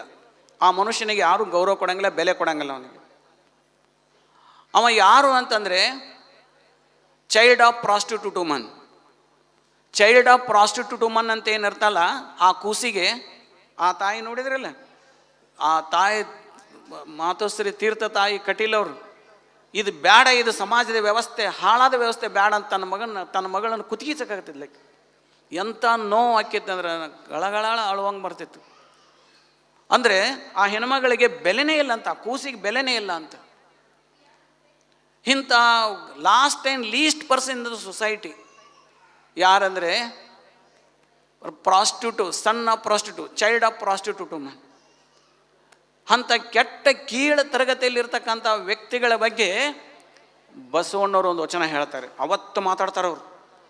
ಇನ್ the last and least persons of the society, child of the prostitute woman. ಆ ಚೈಲ್ಡಿನ ಹ್ಯೂಮನ್ ರೈಟ್ಸ್ ಬಗ್ಗೆ ಬಸವಣ್ಣವರು ಮಾತಾಡ್ತಾರೆ, ಅವಕಾಶ ಮಾಡಿಕೊಡ್ತಾರೆ. ಎಂಥ ಅದ್ಭುತವಾದಂಥ ವಚನ. ದಾಸಿ ಪುತ್ರನಾಗಲಿ ವೇಶ್ಯಾಪುತ್ರನಾಗಲಿ ಶಿವದೀಕ್ಷೆಯಾದ ಮೇಲೆ ಸಾಕ್ಷಾತ್ ಶಿವನೆಂದು ವಂದಿಸಿ ಪೂಜಿಸಿ, ಸಾಕ್ಷಾತ್ ಶಿವನೆಂದು ವಂದಿಸಿ ಪೂಜಿಸಿ ಆತನ ಪಾದೋದಕ ಪ್ರಸಾದನು ಕೊಂಬುದೇ ಯೋಗ್ಯವಯ್ಯ. ಇದಿಲ್ಲದಿದ್ದರೆ ನಾಯಕ ನರಕ ತಪ್ಪದು ಕಾಣ ಕೂಡಲ ಸಂಗಮ ದೇವ. ಏನು ಅದ್ಭುತ. ದಾಸಿ ಪುತ್ರನಾಗಲಿ ವೇಶ್ಯಾಪುತ್ರನಾಗಲಿ, ವೇಶ್ಯಾಪುತ್ರನಿಗೆ ದಾಸಿಪುತ್ರನಿಗೆ ಜಗತ್ತಿನಲ್ಲಿ ಯಾವುದೇ ಬೆಲೆ ಇಲ್ಲ, ಬೆಲೆ ಇಲ್ಲ. ಆದರೆ ಅಂಥ ವೇಶ್ಯಾಪುತ್ರನಿಗೆ ದಾಸಿಪುತ್ರನಿಗೆ ಯಾವುದ ಧಾರ್ಮಿಕ ಸಂಸ್ಕಾರ ಇಲ್ಲ, ಧಾರ್ಮಿಕ ಹಕ್ಕಿಲ್ಲ. ರಾಜಕೀಯ ಹಕ್ಕಿಲ್ಲ, ಯಾವುದೇ ಸ್ವತಂತ್ರ ಇಲ್ಲ, ಏನೂ ಇಲ್ಲ. ಅಂಥವನಿಗೆ ಲಿಂಗ ದೀಕ್ಷೆ ಮಾಡ್ರಿ ಅಂತಾರವ್ರು. ಲಿಂಗ ದೀಕ್ಷೆ ಅಂದರೆ ಅದು ಎತ್ತರದ ಒಂದು ಸಂಸ್ಕಾರ, ಅದು ಭಾಳ ಎತ್ತರದ ಸಂಸ್ಕಾರ. ಅದು ಲಿಂಗ ದೀಕ್ಷೆಯನ್ನು ಮಾಡ್ರಿ. ಆ ಲಿಂಗ ದೀಕ್ಷೆ ಪಡ್ಕೊಂಡಂದ್ರೆ ಆ ವ್ಯಕ್ತಿ ಏನಾಗಕ್ಕೆ ಬರ್ತೈತಿ ಅಂದ್ರೆ ಈ ಸಮಾಜದಲ್ಲಿ ಧಾರ್ಮಿಕ ಮುಖಂಡನಾಗ್ಲಿಕ್ಕೆ ಬರ್ತೈತಿ ಲಿಂಗ ದೀಕ್ಷೆ ಮಾಡ್ಕೊಂಡ ಮ್ಯಾಗ. ಅದಕ್ಕಾಗಿ ಅಂಥ ಕೊನೆಯ ವ್ಯಕ್ತಿಗೆ ನೀವು ಲಿಂಗ ದೀಕ್ಷೆಯನ್ನು ಮಾಡಿರಿ. ಲಿಂಗ ದೀಕ್ಷೆಯನ್ನು ಮಾಡಿದ ಮೇಲೆ ಸಾಕ್ಷಾತ್ ಶಿವನೆಂದು ವಂದಿಸಿ, ಅಂಗದ ಮೇಲೆ ಲಿಂಗ ಬಂತಂದ್ರೆ ಅವನನ್ನು ದೇವರಂತ ತಿಳ್ಕೊಂಡು ಹೇಳಿ ಅವನ ಪೂಜೆ ಮಾಡಿರಿ. ಶಿವನೆಂದು ವಂದಿಸಿ ಪೂಜೆ, ಆತನ ಪಾದೋದಕ ಪ್ರಸಾದ ತೆಗೆದುಕೊಳ್ಳುವುದೇ ಯೋಗ್ಯವಯ್ಯ. ಆತನಿಂದ ಪಾದೋದಕ ತಗೊಳ್ರಿ, ಆತನಿಂದ ಪ್ರಸಾದ ತಗೊಳ್ರಿ, ಆತನನ್ನು ಧಾರ್ಮಿಕ ಮುಖಂಡನನ್ನಾಗಿ ಮಾಡಿರಿ ಅಂದರು. ಈ ಜಗತ್ತಿನಲ್ಲಿ ಅತ್ಯಂತ ಗೌರವಾನ್ವಿತವಾದಂಥ ಸ್ಥಾನ ಯಾವುದೇ? ಧಾರ್ಮಿಕ ಮುಖಂಡ. ಧಾರ್ಮಿಕ ಮುಖಂಡನಕ್ಕಿಂತಲೂ ಶ್ರೇಷ್ಠವಾದಂಥ ಸ್ಥಾನ ಈ ಜಗತ್ತಿನಲ್ಲಿ ಯಾರಿಗೂ ಇಲ್ಲ. ಅರಸಿದ್ರು, ಮಂತ್ರಿ ಇದ್ದರು, ಒಬ್ಬ ಕಾವಿಧಾರಿ ಗುರು ಬಂದಿದ್ದಂದ್ರೆ ಅವನಿಗೆ ನಮಸ್ಕಾರ ಮಾಡ್ತಾರೆ. ಇದು ಶ್ರೇಷ್ಠವಾದಂಥ ಸ್ಥಾನ. ಇಂಥ ಶ್ರೇಷ್ಠವಾದಂಥ ಸ್ಥಾನವನ್ನು ಒಬ್ಬ ವೇಶ್ಯಾಪುತ್ರನಿಗೆ ಲಾಸ್ಟ್ ಆ್ಯಂಡ್ ಲೀಸ್ಟ್ ಪರ್ಸನ್ ಸೊಸೈಟಿಯಲ್ಲಿ ಅವನಿಗೂ ಈ ಸ್ಥಾನವನ್ನು ಕೊಡ್ರಿ ಅಂದ್ರೆ ಅವಕಾಶದಿಂದ ವಂಚಿತರಾಗಬಾರ್ದು. ಇಲ್ಲಿ ಕಾರಣ ಇರೋದಂದ್ರೆ ಮಾತಾಡಬೇಡ್ರಿ, ಕೇಳಿರಿ, ಭಾಳ ಸೂಕ್ಷ್ಮ ಐತಿ ಇದು. ಇಲ್ಲಿ ಕಾರಣ ಏನಂತಂದರೆ ಒಂದು ಇರ್ತಕ್ಕಂಥ ಕಾರಣ, ಇಲ್ಲಿ ತಾಯಿ ಮತ್ತು ತಂದೆಯ ತಪ್ಪಿನಿಂದ ಕೂಸು ಹುಟ್ಟಿರ್ತೈತಿ. ತಾಯಿ ಮಾಡಿದ ತಪ್ಪು ಅದು ಸಾಮಾಜಿಕ ಒತ್ತಡದಿಂದ. ಆ ತಾಯಿ ತಪ್ಪು ಮಾಡಿರ್ತಾಳೆ ಸಾಮಾಜಿಕ ಒತ್ತಡದಿಂದ. ಆ ತಾಯಿ ಒತ್ತಡದಿಂದ ಸಾಮಾಜಿಕ ತಪ್ಪು ಮಾಡಿರ್ತಾಳೆ. ಆ ತಪ್ಪು ಮಾಡಿದಾಗ ಆ ಕೂಸು ಹುಟ್ಟಿರ್ತೈತಿ. ಆ ಕೂಸಿಗೆ ಯಾಕೆ ಶಿಕ್ಷೆ ಅಂತಾರೆ ಬಸವಣ್ಣವ್ರು. ತಾಯಿ ತಪ್ಪು ಮಾಡಿರ್ತಾಳೆ, ತಾಯಿ ಶಿಕ್ಷೆ ಅನುಭವಿಸಕತ್ತಾಳೆ ಸಮಾಜದಲ್ಲಿ. ಏನೂ ತಪ್ಪು ಮಾಡಲಾರದಂಥ ಕೂಸಿಗೆ ಯಾಕೆ ಈ ಶಿಕ್ಷೆ ಅಂತಾರೆ ಅವರು. ಅವಕಾಶದಿಂದ ವಂಚಿತರು ಯಾಕೆ ಆಗಬೇಕು? ತಾಯಿ ಹೊಟ್ಟೆಗೆ, ಆ ವೇಶ್ಯ ಹೊಟ್ಟೆಗೆ ಹುಟ್ಟಿದ ಕಾರಣಕ್ಕಾಗಿಯೇ ಕೂಸು ಸಂಪೂರ್ಣವಾಗಿ ಎಲ್ಲ ಅವಕಾಶಗಳನ್ನ ಯಾಕೆ ಕಳ್ಕೋಬೇಕು? ಅದಕ್ಕಾಗಿ ಆ ಕೂಸಿಂದ ಏನೂ ತಪ್ಪಿಲ್ಲ. ಅದಕ್ಕಾಗಿ ಆ ಕೂಸು ಏನೈತಿಲ್ಲ, ಸಮಾಜ ಏನು ಉನ್ನತ ಸ್ಥಾನ ಇದ್ರೆ ಆ ಎಲ್ಲ ಉನ್ನತ ಸ್ಥಾನವನ್ನು ಪಡಿಲಿಕ್ಕೆ ಆ ಕೂಸು ಅರ್ಹತೆ ಐತಿ ಅಂತ ಹೇಳ್ತಾರೆ ಬಸವಣ್ಣರು. ಇದು ಮಾನವೀಯತೆ, ಹ್ಯುಮ್ಯಾನಿಟಿ. ಇಷ್ಟಕ್ಕೆ ಮುಗಿಲಿಲ್ಲದೆ ಮುಂದೆ ಹೇಳ್ತೇನೆ. ಈ ಒಂದು ಆಲೋಚನೆಯನ್ನು prostitute woman, child of the prostitute woman, ಹಿಂಗೆ ಇಲ್ಲೆಜಿಟಿಮೇಟ್ ಚೈಲ್ಡ್ ಅಂತ ಕರೀತಾರೆ. ಅದಕ್ಕೆ ಇಲ್ಲೆಜಿಟಿಮೇಟ್ ಚೈಲ್ಡ್ ಅಂತ. ಈ ಇಲ್ಲೆಜಿಟಿಮೇಟ್ ಚೈಲ್ಡ್ ಬಗ್ಗೆ 12ನೇ ಶತಮಾನ ಬಸವಣ್ಣವ್ರು ಈ ರೀತಿ ಮಾತಾಡಿದರು. ಈ ಸುಮಾರು ಒಂದು 4ರಿಂದ 5 ವರ್ಷದಿಂದ ಕಾಣತೈತಿ. ಎಷ್ಟು ಮಹತ್ವದ್ದಂತ ಒಂದು ಸ್ವಲ್ಪ ಕೇಳ್ರಿ. 4ರಿಂದ 5 ವರ್ಷದ ಹಿಂದೆ ಜನರಲ್ ಅಸೆಂಬ್ಲಿ ಅಂತ ಐತಿ ಯುಎನ್ಒದೊಳಗೆ, ಜನರಲ್ ಅಸೆಂಬ್ಲಿ. ಆ ಜನರಲ್ ಅಸೆಂಬ್ಲಿಯಲ್ಲಿ ಲೆಜಿಟಿಮೇಟ್ ಚೈಲ್ಡ್ ಬಗ್ಗೆ ಡಿಸ್ಕಷನ್ ಆಗತ್ತೆ. 12ನೇ ಶತಮಾನದಲ್ಲಿ ಬಸವಣ್ಣವ್ರು ಇಲ್ಲೆಜಿಟಿಮೇಟ್ ಚೈಲ್ಡ್, 12ನೇ ಶತಮಾನದಲ್ಲಿ ಬಸವಣ್ಣವ್ರು ಇಲ್ಲೆಜಿಟಿಮೇಟ್ ಚೈಲ್ಡ್ ಬಗ್ಗೆ ಮಾತಾಡ್ತಾರೆ. ಇಲ್ಲಿ ಜನರಲ್ ಅಸೆಂಬ್ಲಿ, ಯುಎನ್ಒದೊಳಗೆ ಜನರಲ್ ಅಸೆಂಬ್ಲಿಯಲ್ಲಿ 800 ವರ್ಷ ಆದಮೇಲೆ ಫಸ್ಟ್ ಟೈಮ್ ಇಲ್ಲೆಜಿಟಿಮೇಟ್ ಚೈಲ್ಡ್ ಬಗ್ಗೆ ಮಾತಾಡ್ತಾರೆ ಜನರಲ್ ಅಸೆಂಬ್ಲಿಯಲ್ಲಿ. ಅಲ್ಲಿ ಏನೊಂದು ಬಿಲ್ ಪಾಸ್ ಮಾಡ್ತಾರೆ. ಎಂಥ ಬಿಲ್ ಅಂತಂದ್ರೆ ಅದು ಆ ಇಲ್ಲೆಜಿಟಿಮೇಟ್ ಚೈಲ್ಡ್ ಐತಲ್ಲ, ಆ ಇಲ್ಲೆಜಿಟಿಮೇಟ್ ಚೈಲ್ಡ್ಗೆ ಆ ಮಗುವಿನ ಹುಟ್ಟಿಗೆ ಕಾರಣವಾದಂಥ ತಂದೆಯ ಆಸ್ತಿಯಲ್ಲಿ ಪಾಲು ಕೊಡಬೇಕು ಅಂತ ಬಿಲ್ ಪಾಸ್ ಮಾಡ್ತಾರೆ. ಇಲ್ಲೆಜಿಟಿಮೇಟ್ ಚೈಲ್ಡ್ಗೆ ಅವರ ಹುಟ್ಟಿಗೆ ಕಾರಣವಾದಂಥ ತಂದೆ ಆಸ್ತಿಯಲ್ಲಿ ಪಾಲು ತೆಗೆದುಕೊಂಡು ಅಧಿಕಾರ ಇದ್ದಿದ್ದಿಲ್ಲ, ಮೊದಲು ಹಕ್ಕಿದ್ದಿದ್ದಿಲ್ಲ, ನೋ ರೈಟ್ಸ್. ಬರೀ ಲೆಜಿಟಿಮೇಟ್ ಚೈಲ್ಡಿಗೆ ಮಾತ್ರ ತನ್ನ ತಂದೆ ಆಸ್ತಿಯಲ್ಲಿ ಹಕ್ಕನ್ನು ಪಡಿತಕ್ಕಂಥ ಒಂದು ಹಕ್ಕಿತ್ತು ಅವನಿಗೆ. ಲೆಜಿಟಿಮೇಟ್ ಚೈಲ್ಡಿಗೆ ಅಷ್ಟು ಹಕ್ಕಿತ್ತು, ಇಲ್ಲೆಜಿಟಿಮೇಟ್ ಚೈಲ್ಡಿಗೆ ಇದ್ದಿದ್ದಿಲ್ಲ ಅದನ್ನು.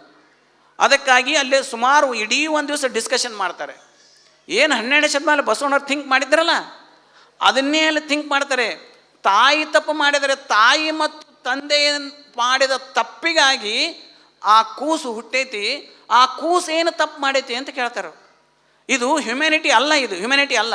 ಅದಕ್ಕಾಗಿ ಆ ಕೂಸಿನ ಹುಟ್ಟಿಗೆ ಕಾರಣವಾದಂಥ ತಂದೆಯ ಆಸ್ತಿಯಲ್ಲಿ ಆ ಇಲ್ಲೆಜಿಟಿಮೇಟ್ ಚೈಲ್ಡಿಗೆ ಆಸ್ತಿಯಲ್ಲಿ ಹಕ್ಕು ಕೊಡ್ರಿ ಅಂತ ಬಿಲ್ ಪಾಸ್ ಆಗತ್ತೆ. ಅದು ಆ ಬಿಲ್ ಪಾಸ್ ಆದಮೇಲೆ ಏನು ನಮ್ಮ UN ಸಂಸ್ಥೆಗೆ ಏನು ಮೆಂಬರ್ ರಾಷ್ಟ್ರ ಅದವಲ್ಲ, ಆ ಎಲ್ಲ ಮೆಂಬರ್ ರಾಷ್ಟ್ರಗಳನ್ನ ಕಳಿಸ್ಕೊಡ್ತಾರೆ. ನಿಮ್ಮ ದೇಶದಲ್ಲಿ ಇದನ್ನು ಬಿಲ್ ಪಾಸ್ ಮಾಡಿರಿ.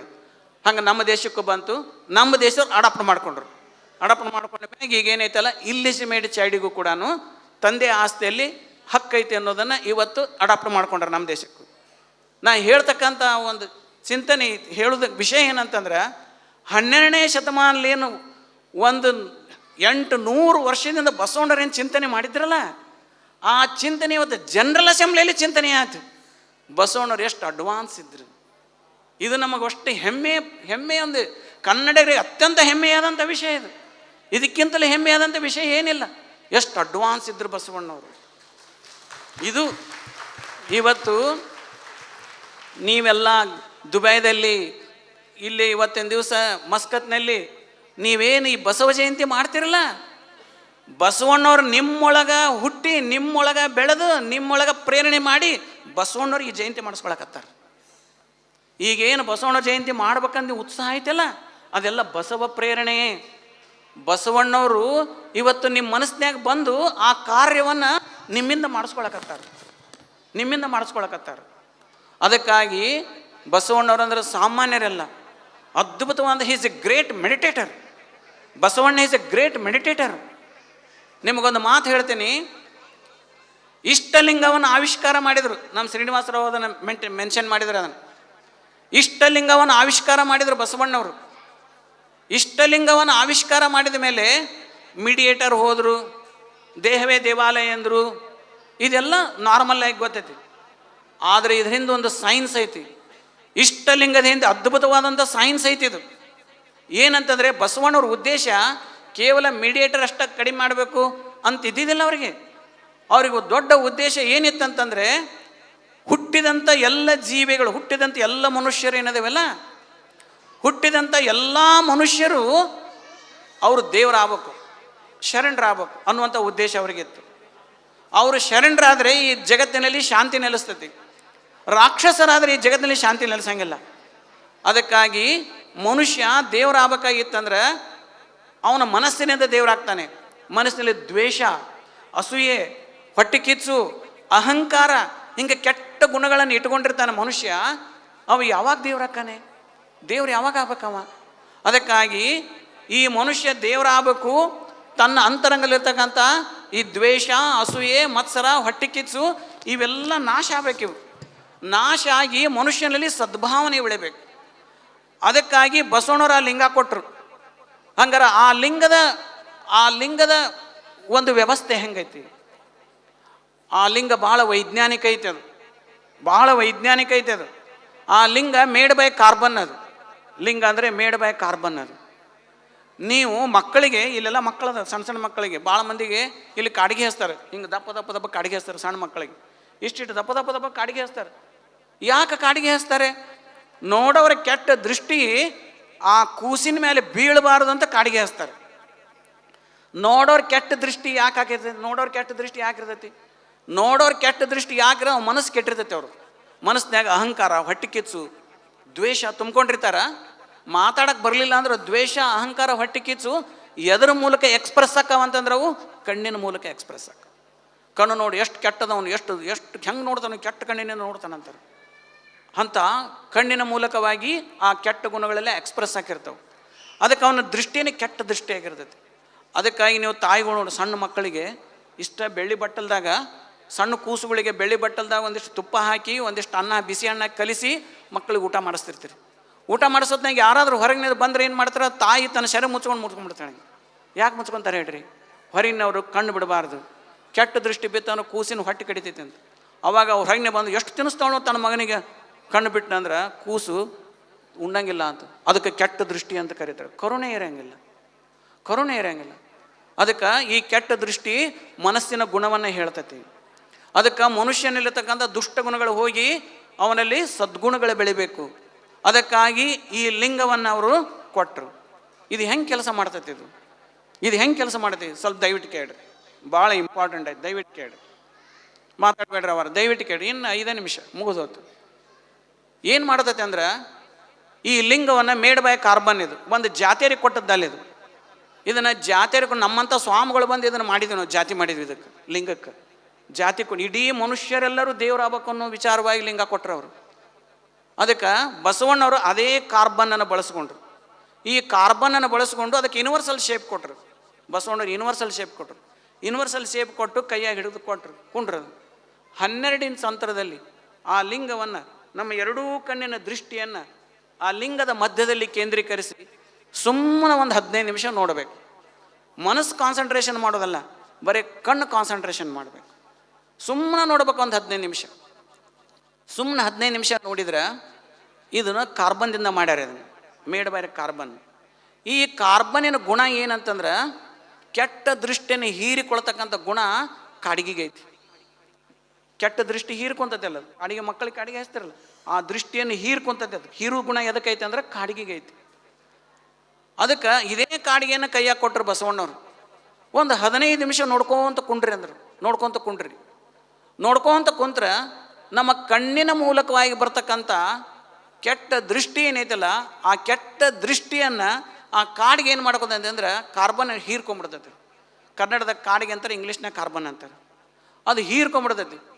ಸುಮಾರು ಒಂದು 6 ತಿಂಗಳ ಪ್ರಾಕ್ಟೀಸ್ ಮಾಡ್ಬೇಕು ನಾವು. ಇದನ್ನು ಕಂಟಿನ್ಯೂ ಒಂದು 15 ನಿಮಿಷ ಮಾಡಬೇಕು. ಎಲ್ಲ ನೆಗೆಟಿವ್ಸ್, ದ್ವೇಷ, ಅಸೂಯೆ, ಮತ್ಸರ, ಹೊಟ್ಟೆ ಕಿಚ್ಚಲು ಇವೆಲ್ಲ ನೆಗೆಟಿವ್ಸ್. ಇದೆಲ್ಲ ನೆಗೆಟಿವ್ಸನ್ನು, ಕೆಟ್ಟ ದೃಷ್ಟಿಯನ್ನು ಆ ಕಾಡಿಗೆ ಹೀರ್ಕೊಂಬಿಡ್ತೈತಿ. ಪೂರಿ ಹೀರು ಗುಣ ಎದಕ್ಕೈತಿ ಅಂದ್ರೆ ಕಾಡಿಗೆಗೆ ಐತಿ. ಹೀರ್ಕೊಂಬಿಡ್ತೈತಿ. ಹೀರ್ಕೊಂಡ ಮೇಲೆ ಒಂದು 6 ತಿಂಗಳಾದ ಮೇಲೆ ಏನು ಬರ್ತೈತೆ ಅಂತಂದ್ರೆ, ಎಲ್ಲ ಜೀವಿಗಳಿಗೂ ಕಲ್ಯಾಣ ಆಗಲಿ ಅನ್ನೋಂಥ ಭಾವ ಬರ್ತೈತಿ. ಸಕಲ ಜೀವರಾಶಿಗಳಿಗೂ ಕಲ್ಯಾಣ ಆಗಲಿ ಅಂತ ಭಾವ ಬರ್ತೈತಿ. ಯಾರಾದರೂ ಮನಸ್ಸಿಗೆ ನೋವು ಆತಂದ್ರೆ, ಯಾರಾದರೂ ತೊಂದರೆ ಅದಾರ ಅಂದ್ರೆ, ಯಪ್ಪ ದೇವ್ರವ್ರಿಗೆ ಕಲ್ಯಾಣ ಮಾಡು, ಅವ್ರಿಗೆ ಒಳ್ಳೇದು ಮಾಡು ಅನ್ನೋಂಥ ಭಾವ ಬರ್ತೈತಿ. ಇದು ಏನಂತಾರೆ ಪಾಸಿಟಿವ್ನೆಸ್. ಇದು ಪಾಸಿಟಿವ್. ನೆಗೆಟಿವ್ನೆಸ್ಸನ್ನೆಲ್ಲ ಹೀರ್ಕೊಂತತಿ, ಮನುಷ್ಯನಲ್ಲಿ ಪಾಸಿಟಿವ್ನೆಸ್ಸನ್ನು ಉತ್ಪಾದನೆ ಮಾಡ್ತೈತಿ. ಅವಾಗ ಮನುಷ್ಯ ಎಲ್ಲರಿಗೆ ಕಲ್ಯಾಣ ಆಗಲಿ, ಎಲ್ಲರಿಗೆ ಒಳ್ಳೇದಾಗಲಿ ಅನ್ನೋಂಥ ಭಾವ ಬೆಳೆದು ಬಿಡ್ತಂತಂದ್ರೆ ಅವನೇ ನಡೆದಾಡುವ ಶರಣ, ಅವನೇ positive thinker. Positive thinker, great meditators are the great positive thinkers. ನಾವು ದಿನ ಒಂದು 15 ನಿಮಿಷ ಇದು ಮೆಡಿಟೇಷನ್ ಮಾಡಿದರೆ ಅವ ಪಾಸಿಟಿವ್ ಥಿಂಕರ್ ಆಕ್ಕಾನೆ. ಯಾರಿಗೆ ಕೆಟ್ಟ ಬಯಸಂಗಿಲ್ಲ, ಯಾರಿಗೆ ಕೆಟ್ಟ ಮಾಡಂಗಿಲ್ಲ, ಹೊಟ್ಟೆ ಕಿಚ್ಚು ಪಡಂಗಿಲ್ಲ, ಇನ್ನೊಬ್ಬರು ನೋಡಿ ಸಂತೋಷ ಪಡ್ತಾನೆ, ಆನಂದ ಪಡ್ತಾನೆ. ಅವನಲ್ಲಿ ಪೂರ್ತಿ ಪಾಸಿಟಿವ್ನೆಸ್ ಬಂದುಬಿಡ್ತೈತಿ. ಅವಾಗ ಅವನು ನಡೆದಾಡುವ ಶರಣ ಆಕ್ಕಾನೆ. ಶರಣ ಅಂದರೆ ಯಾರು? ಶರಣ ಅಂದರೆ ಪಾಸಿಟಿವ್ ಥಿಂಕರ್. ಯಾರು ಸಕಾರಾತ್ಮಕ ಚಿಂತನೆ ಮಾಡ್ತಾನಲ್ಲ ಅವನೇ ಪಾಸಿಟಿವ್ ಥಿಂಕರ್. ಆ ಪಾಸಿಟಿವ್ ಥಿಂಕರಿಗೇ ಶರಣ ಅಂತ ಕರೀತಾರೆ. ಅದು ಪಾರಿಭಾಷಿಕ ಶಬ್ದ. ಅದಕ್ಕೆ ನಮ್ಮೊಳಗಿರ್ತಕ್ಕಂಥ ಕೆಟ್ಟ ಗುಣಗಳನ್ನು ಹೀರುವಂಥ ಶಕ್ತಿ ಎದಕ್ಕೈತಿ ಅಂದರೆ ಆ ಕಾಡಿಗೆಗೆ ಐತಿ, ಆ ಲಿಂಗಕ್ಕೈತಿ. ಅದು ಹೀರ್ಕೊಂತತಿ. ಇದಕ್ಕೆ ದಿನ ಪ್ರಾಕ್ಟೀಸ್ ಬೇಕಷ್ಟ. We need practice. ಅದನ್ನು ಮಾಡ್ಕೊತ ಹೋದೆ ಅಂದ್ರೆ ನಮ್ಮ ಕಣ್ಣಿನಿಂದ ಎಲ್ಲ ಕೆಟ್ಟನ್ನು ಹೀರ್ಕೊಂತತಿ. ಮನುಷ್ಯನಿಗೆ ಯಾವಾಗಲೂ ಪಾಸಿಟಿವ್ ಥಿಂಕಿಂಗ್ ಬರ್ತೈತಿ. ಈಗ ಏನಾದರೂ ಈಗ ದೊಡ್ಡ big discussion about the negatives and positive thinking. ದೊಡ್ಡ ದೊಡ್ಡ ಕಂಪ್ನಿಯೊಳಗೆಲ್ಲ ಈ ಎಂಪ್ಲಾಯೀಸ್ಗಳಿಗೆಲ್ಲ ಪರ್ಸನಲ್ ಡೆವಲಪ್ಮೆಂಟಿಗೆ ಕಳಿಸ್ತಾರೆ. 1 ಲಕ್ಷ 2 ಲಕ್ಷ ಕೊಟ್ಟು ಪರ್ಸನಲ್ ಡೆವಲಪ್ಮೆಂಟ್ಗೆ ಒಂದೊಂದು ವಾರ ಪರ್ಸನಲ್ ಡೆವಲಪ್ಮೆಂಟ್ ಕೋರ್ಸಿಗೆ ಕಳಿಸ್ತಾರಲ್ಲ. 1 ಲಕ್ಷ ರೂಪಾಯಿ ಪೇಮೆಂಟ್ ಮಾಡ್ತಾರೆ ಕಂಪ್ನಿಯವರು. ಏನಂತ ಅಲ್ಲಿ ಹೋಗ್ತಾರೆ ಪರ್ಸನಲ್ ಡೆವಲಪ್ಮೆಂಟಿಗೆ. ಪರ್ಸನಲ್ ಡೆವಲಪ್ಮೆಂಟ್ ಕೋರ್ಸ್ಗಳು ಮೊದಲನೇದು ಏನು ಹೇಳ್ತಾರೆ ಅಂದ್ರೆ ಥಿಂಕ್ ಪಾಸಿಟಿವ್ಲಿ ಅಂತಾರೆ. ಮೊದಲೇ ಥಿಂಕ್ ಪಾಸಿಟಿವ್ಲಿ ಅಂತಾರೆ, ಥಿಂಕ್ ಪಾಸಿಟಿವ್ಲಿ ಅಂತಾರೆ. ಬರ್ಬೇಕಲ್ಲ, ಅದು ಬರೀ ಹೇಳೋದು ಅದು ಬರಬೇಕಲ್ಲ. ಆ ನೆಗೆಟಿವ್ಸನ್ನು ಬೇರೆ ಸಮೇತವಾಗಿ ಕಿತ್ತು ಹಾಕ್ತಕ್ಕಂಥ ಶಕ್ತಿ ಎದಕ್ಕೈತೆ ಅಂತಂದ್ರೆ ಈ ಕಾರ್ಬನ್ನಿಗೆ ಐತಿ. ಬೇರೆ ಸಮೇತ ಕಿತ್ತು ಹಾಕ್ತೈತಿ. ನಿಮಗೊಂದು ಇನ್ನೊಂದು ಪ್ರಾಕ್ಟಿಕಲಾಗಿ ಹೇಳ್ತೇನೆ. ನಿಮಗೆ ಒಂದು ಚಲೋ ಮನೆ ಕಟ್ಟಿರ್ತಾರೆ ಅಂತ ತಿಳ್ಕೊಡ್ರಿ. ಚಲೋ ಮನೆ ಕಟ್ಟಿದ್ರೆ ಮ್ಯಾಗ ಒಂದು ಕರೆಗೊಂಬೆ ಇಟ್ಟಿರ್ತಾರೆ. ಅದ್ರ ಮ್ಯಾಗ ಒಂದು ಕರೆಗೊಂಬೆ ಹಾಕಿರ್ತಾರೆ. ಕರೆಗೊಂಬೆ ಯಾಕೆ ಅವ್ರ ಮನೆಯಾಗ ಏನಿದ್ರು ಕಾಣಂಗಿಲ್ಲ, ಕರೆಗೊಂಬೆ ಮಾತ್ರ ಎಲ್ಲರಿಗೂ ಕಾಣ್ತೈತಿ. ಎಲ್ಲರ ದೃಷ್ಟಿ ಅನ್ನೋದು ಹೀರ್ಕೊಂತೈತಿ. ಕರೆ ವಸ್ತು ಎಲ್ಲರ ದೃಷ್ಟಿನ ಹೀರ್ಕೊಂತೈತಿ. ಅದು ಈ ಎಲ್ಲ ನೀವು ತಾಯಂದ್ರೆಲ್ಲ ಬಿಸ್ಲಾಗ ಹೊಂಟ್ರಿ ಅಂದ್ರೆ, ಇಲ್ಲಿ ಹೊಕ್ಕಿರೋ ಗೊತ್ತಿಲ್ಲ ನನಗೆ, ಬಿಸ್ಲಾಗ ಹೊಂಟ್ರಿ ಅಂತಂದ್ರೆ ತಾಯಿಗಳೆಲ್ಲ ಕಣ್ಣಿಗೆ ಕಾಡಿಗೆ ಹಚ್ಕೊಂಡಿರ್ತಾರೆ. ಇಲ್ಲಿ ಕಣ್ಣಿಗೆ ಕಾಡಿಗೆ ಹಚ್ಚಿ, ಯಾಕಂದ್ರೆ ಯಾರು ಅದು ಕೆಟ್ಟ ಇದು ಬೀಸಬಾರ್ದು ಅಂತಂದು ಆ ಕಾಡಿಗೆ ಏನು ಮಾಡ್ತೈತೆ ಅಂದರೆ ಕೆಟ್ಟದ್ದನ್ನು ಹೀರ್ಕೊಂಡ್ಬಿಡ್ತೈತೆ. ದೊಡ್ಡ ಹೆಣ್ಮಕ್ಳು ಸಹಿತ ಇಲ್ಲಿ ಕಾಡಿಗೆ ಹಚ್ಕೊತಾರೆ. ಇಲ್ಲೆಲ್ಲ ತುಂಬ ಕಾಡಿಗೆ ಹಚ್ಕೊತಾರೆ. ಅದು ಕಾಡಿಗೆಗೆ ಕೆಟ್ಟದ್ದನ್ನು ಹೀರಿಕೊಳ್ತಕ್ಕಂಥ ಶಕ್ತಿ ಕಾಡಿಗೆಗೆ ಐತಿ. ಅದಕ್ಕಾಗಿ ಆ ಕಾಡಿಗೆಯಿಂದನೇ ಬಸವಣ್ಣವ್ರು ಏನು ಮಾಡಿ ಲಿಂಗ ಕೊಟ್ಟಾರ. ಆ ಲಿಂಗ ಕಾರ್ಬನ್ನಿಂದ ಮಾಡ್ಯಾರ, ಅಲ್ಲಿ ಕಾಡಿಗೆಯಿಂದ ಮಾಡ್ಯಾರ. ಅದಕ್ಕೆ ಎಲ್ಲ ಕೆಟ್ಟದ್ದನ್ನು ಹೀರುವಂಥ ಶಕ್ತಿ ಕಾಡಿಗೆಗೆ ಐತಿ. ಒಳ್ಳೆಯದನ್ನು ಪೋಸ್ಟಿನ ಬೆಳೆಸ್ತಕ್ಕಂಥ ಶಕ್ತಿ ಅದಕ್ಕೆ ಬರ್ತೈತಿ. ಅದಕ್ಕಾಗಿ ಮನುಷ್ಯ ಏನಾಗ್ತಾನೆ ಅಂದರೆ ಮನುಷ್ಯನೋಗಿ ಶರಣ ಆಗ್ತಾನೆ. ಇದೊಂದು ಪ್ರೊಸೆಸ್ ಐತಿ. ಇದೊಂದು ಪ್ರೊಸೆಸ್ ಅಷ್ಟೇ. ಈಗ ಭಾಳ ಬಡವದಾನ ಅಂತ ತಿಳ್ಕೊಡ್ರಿ. ಬಡವಾಗಿ ಹುಟ್ಟ್ಯಾನ, ಗುಡಿಸಲ್ದಾಗ ಹುಟ್ಟ್ಯಾನ. ಗುಡಿಸಲ್ದಾಗ ಸತ್ರ ಏನಂತಾರೆ ಅದಕ್ಕೆ? ಏನು ಸಾಧನೆ ಮಾಡಲೇ ಇಲ್ಲ ನೋಡಿವಂತಾನೆ. ಆದರೆ ಗುಡಿಸಲ್ದಾಗ ಹುಟ್ಟಿ ಅರಮನೆಯಾಗ ಸತ್ರ, ಕೋಟಿಗಟ್ಟಲೆ ರೊಕ್ಕ ಗಳಿಸಿ ಅರಮನೆ ಅಂತ ಮನೆ ಕಟ್ಟಿಸಿ ಸತ್ರ ಏನು ದೊಡ್ಡ ಸಾಧನೆ ಮಾಡಿದ್ದಪ್ಪ ಜೀವನದೊಳಗೆ ಅಂತಾರೆ. ಹಂಗೆ ನಮ್ಮದು ಅಂತರಂಗ ಸಾಧನೆ ಏನಂತಂದ್ರೆ ಮನುಷ್ಯನಾಗಿ ಹುಡ್ತೇವಿ. ಸಾಯಿ ಹೊತ್ನಾಗ ಏನು ದೇವರಾಗಿ ಸಾಯ್ಬೇಕು ನಾವು, ಅಂದ್ರೆ ಪಾಸಿಟಿವ್ ಥಿಂಕರಾಗಿ ಸಾಯ್ಬೇಕು. ಅವಾಗ ಅದೇನಾಗತ್ತೆ ಅಂದ್ರೆ ಮನುಷ್ಯನ ಒಂದು ಸಾಧನೆ, ಅಂತರಂಗದ ಸಾಧನೆ. ಬಹಿರಂಗದ ಸಾಧನೆ ಅಧಿಕಾರ, ದುಡ್ಡು, ಕೀರ್ತಿ ಗಳಿಸೋದು ಬಹಿರಂಗದ ಸಾಧನೆ. ಅಂತರಂಗದ ಸಾಧನೆ ಅಂತಂದ್ರೆ ಏನು? ಪಾಸಿಟಿವ್ ಥಿಂಕರ್ ಆಗೋದೇನೈತಲ್ಲ, ಎಲ್ಲರಿಗೆ ಕಲ್ಯಾಣ ಆಗಲಿ ಅನ್ನೋಂಥ ಭಾವನ ಶಾಶ್ವತವಾಗಿ ಅರಿವಿನ ಮೂಲಕ ನಾವು ಪಡ್ಕೊತೇವಲ್ಲ, ಯಾರಿಗೆ ಅಕಲ್ಯಾಣ ಆಗ್ಬಾರ್ದು, ಎಲ್ಲ ಜಾತಿ ಜನರಿಗೂ ಕಲ್ಯಾಣ ಆಗ್ಬೇಕು ಅಂತ ಭಾವ ಪಡಿತೇವಲ್ಲ, ಅದಕ್ಕಾಗಿ ಕೆಲಸ ಮಾಡ್ತೇವಲ್ಲ, ಅದು ದೇವರಾಗೋದು. ಲಾಸ್ಟಿಗೆ ಎಂಡಿಗೆ ಆ ಮನುಷ್ಯ ಹಂಗಾಗಿ ಸತ್ತರೆ ಜಗತ್ತೆಲ್ಲ ಏನೋ ಇನ್ನೂ 4 ದಿವಸ ಇರಬೇಕಾಗಿತ್ತಪ್ಪ, ಇವ ಎಂಥ ದೇವ್ರಂಥ ಮನುಷ್ಯ ಇದ್ದೇವ, ಇವ್ರಂತಾರೆ ಈ ಭೂಮಿಯಾಗ ಇರಬೇಕಪ್ಪ ಅಂತಾರೆ. ಹಿಂಗಾಗಿ ಸಾಯ್ಬೇಕಂತಾರೆ ಬಸವಣ್ಣವ್ರು. ಅದಕ್ಕಾಗಿ ಹಿಂಗೆ ಆಗಬೇಕು ಅನ್ನೋ ಕಾರಣಕ್ಕಾಗಿಯೇ ಒಂದು ಪ್ರೊಸೆಸ್ ಸಲುವಾಗಿಯೇ ಬಸವಣ್ಣವ್ರು ಲಿಂಗ ಕೊಟ್ಟಾರ. ಕೇವಲ ಧಾರ್ಮಿಕ ಕುರು ಅಲ್ಲ ಅದು, ದೇವರೊಂದು ಜಾತಿ ಕುರು ಅಲ್ಲ ಅದು, ಕೇವಲ ಒಂದು ಇದು ಸಾಮಾನ್ಯ ಕುರು ಅಲ್ಲ ಅದು, ಅದು ಅರಿವಿನ ಕುರು. ಅರಿವು ಬಂದಾಗನ ನೆಗೆಟಿವ್ ಸಾಯ್ತೈತಿ, ಬೆಳಕು ಬಂದಾಗ ಕತ್ಲು ಹೋಗತಿ.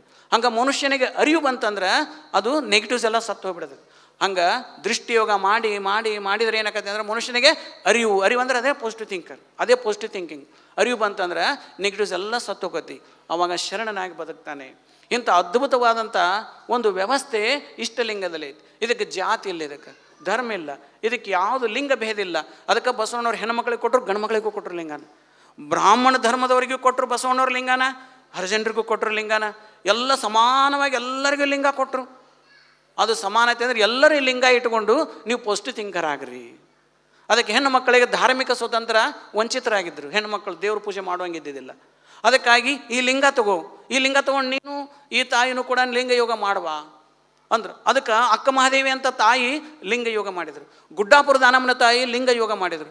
ಇನ್ನು ನೀಲಾಂಬಿಕೆ, ಗಂಗಾಂಬಿಕೆ, ಸತ್ಯಕ್ಕ ಎಲ್ಲ ತಾಯಿಗಳು 20 ಜನರನ್ನ ಇಲ್ಲಿ ಕರ್ಕೊಂಡ್ಬಂದ್ರು ವೇದಿಕೆ ಮ್ಯಾಗ. ಎಲ್ಲ ಮಹಾಶರಣರವರು. ಅವರೆಲ್ಲ ಏನು ಮಾಡಿದ್ರು ಅಂತಂದರೆ ಲಿಂಗ ಯೋಗ ಮಾಡಿದರು. ಯಡಿಯೂರು ಸಿದ್ಧಲಿಂಗೇಶ್ವರ ಲಿಂಗ ಯೋಗ ಮಾಡಿದರು. ಅಥಣಿ ಮುರುಘೇಂದ್ರ ಶಿವಳ ಲಿಂಗ ಯೋಗ ಮಾಡಿದರು. ಏನು ದೊಡ್ಡ ದೊಡ್ಡ ತಪಸ್ವಿಗಳಂತ ನಾವೇನು ಕರಿತೀವಿ, ಇವರೆಲ್ಲ ನಮ್ಮ ದೊಡ್ಡ ಹೆಸರು ಬರೋ ಲಿಂಗ ಯೋಗನ ಮಾಡಿದರು. ಈ ಲಿಂಗ ಯೋಗನ ಮಾಡಿದಾಗ ಅರಿವು ಜಾಗೃತ ಆಯ್ತು. ಅರಿವು ಜಾಗೃತ ಆದಮೇಲೆ ಇಂಥ ಕೆಲಸ ಮಾಡಿದರು ಅವರು. ಅರಿವು ಜಾಗೃತ ಆದಾಗ ಇಂಥ ಕೆಲಸ ಮಾಡ್ತಾರೆ, ಹ್ಯುಮ್ಯಾನಿಟಿ ಕೆಲಸ ಮಾಡ್ತಾರೆ. ಅದಕ್ಕಾಗಿ ಬರೀ ಆ ಲಿಂಗ ಯೋಗ ದೃಷ್ಟಿ ಇಟ್ಟು ನೋಡೋದು. ನಮ್ಮ ದೊಡ್ಡ ಹೆಸರು ದಿವಸಕ್ಕೆ 1 ಗಂಟೆ ಗಪ್ಪನ ನೋಡ್ತಿದ್ರು. ಎಂಥ ಕಷ್ಟರೇ ಇಲ್ಲಿ ಗಪ್ಪನ 1 ತಾಸು ಕುಂತು ಬಿಡ್ತಿದ್ರು ಹಿಂಗೆ ಲಿಂಗ ಯೋಗ. ಅಂಥ ಅದ್ಭುತವಾದಂಥ ದೃಷ್ಟಿ ಯೋಗವನ್ನು ಮಾಡಿದರೆ ಮನುಷ್ಯನಿಗೆ ಅರಿವು ಉದಯ ಆಕತಿ.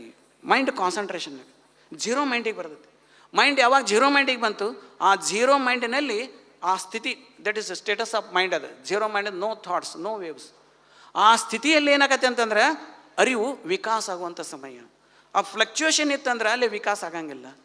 ಥಾಟ್ಸು ವೇವ್ಸು ಹೋಗಿದ್ದು ಅಂತಂದ್ರೆ ಅಲ್ಲಿ ವಿಕಾಸ ಆಗಂಗಿಲ್ಲ. ಅದೆಲ್ಲ ಸ್ಟಾಪ್ ಆಗಬೇಕು, ವೇವ್ಸ್ ಎಲ್ಲ ಸ್ಟಾಪ್ ಆಗಬೇಕು. ಅದಕ್ಕೆ ಜೀರೋ ಮೈಂಡ್ ಅಂತ ಕರೀತಾರೆ. ಆ ಜೀರೋ ಮೈಂಡ್ ಅವಸ್ಥೆಯಲ್ಲಿ ಅರಿವು ಉದಯ ಆಗುವಂಥ ಸಮಯ.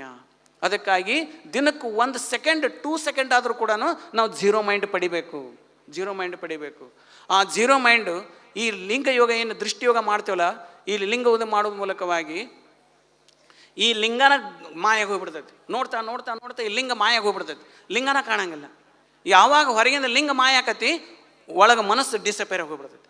ಯಾವಾಗ ಮನಸ್ಸು ಡಿಸಪೇರ್ ಆಗತಿ, ನೋ ಥಾಟ್ಸ್, ಅದು ಜೀರೋ ಮೈಂಡ್. ಅದು ಇಂಥ ಅಪರೂಪವಾದಂಥ ಮೆಡಿಟೇಷನ್ ವಸ್ತುವನ್ನು ಕೊಟ್ಟರು ಬಸವಣ್ಣವರು. ಇನ್ನು ಪ್ರಾಕ್ಟೀಸ್ ಮಾಡಿ ನೋಡ್ರಿ ನೀವು. ಮೊದಲು ಲಿಂಗ ಮಾಯ ಆಕದ, ಲಿಂಗ ಕಣ್ಣಿಗೆ ಕಾಣಂಗಿಲ್ಲ. ಯಾವಾಗ ಹೊರಗೆ ಬೈಲಿ ಲಿಂಗ ಮಾಯ ಆಕತಿ, ಅವಾಗ ಅಂತರಂಗದಲ್ಲಿ ನನ್ನ ಮನಸ್ಸು ನಾನು ಅನ್ನುವಂಥ ವಸ್ತು ಮಾಯಾಗಿ ಹೋಗ್ಬಿಡ್ತೈತಿ. ಅದಕ್ಕೆ ನಾನು ಅನ್ನೋಂಥ ವಸ್ತು ಇರಲಿಲ್ಲ ಅಂತಂದ್ರೆ ಅಲ್ಲಿ no waves, no thoughts, that is zero mind. ಆ ಜೀರೋ ಮೈಂಡ್ ಅವಸ್ಥೆಯಲ್ಲಿ ಇದು ಅರಿವು ಉದಯಕ್ಕೂ ಅಂತ ಬರ್ತೈತಿ. ಇಂಥ ಅದ್ಭುತವಾದಂಥ ವಸ್ತುವನ್ನು ಇಷ್ಟಲಿಂಗವನ್ನು ಬಸವಣ್ಣವ್ರು ಕೊಟ್ಟಾರೆ. ಇದಕ್ಕೆ ಎಲ್ಲಿ ಧರ್ಮ ಬಂತು, ಎಲ್ಲಿ ಜಾತಿ ಬಂತು? ಎಲ್ಲ ಹೆಣ್ಮಕ್ಳು ಅದಕ್ಕೆ ಅಕ್ಕ ಮಹಾದೇವಿ ಅಂತ ಮಹಾತಾಯಿ ಗುಡ್ಡಾಪುರ ದಾನಮ್ಮ 10 ಹೆಣ್ಮಗಳು ಗುಡ್ಡಾಪುರ ದಾನಮ್ಮ. ಆ ತಾಯಿ ನೋಡಿ, ನಿಮಗೆಲ್ಲ ಕರ್ನಾಟಕ ಗೊತ್ತೈತಿ, ಗುಡ್ಡಾಪುರ ಜನಕ್ಕೆ ಎಷ್ಟು ಜನ ಹೋಗ್ತಾರೆ ಗುಡ್ಡಾಪುರ ದಾನಮ್ಮಗೆ. ಆ ತಾಯಿ ಲಿಂಗ ಯೋಗದಿಂದ ಮಹಾಮಹಿಮೆ ಆದ್ಲು. ಅದಕ್ಕಾಗಿ ಲಿಂಗ ಅನ್ನೋದು ಅದು ಜಾತಿ ಕುರು ಅಲ್ಲ, ಅದೊಂದು ಅರಿವಿನ ಕುರು. ಅದಕ್ಕೆ ಯಾವತ್ತೂ ಅಂಗದ ಮೇಲೆ ಲಿಂಗ ಕಟ್ಕೊಡ್ರಿ. ಅದು ಮೆಡಿಟೇಷನ್ ವಸ್ತು, ಅದು ಮೆಡಿಟೇಷನ್ ವಸ್ತು.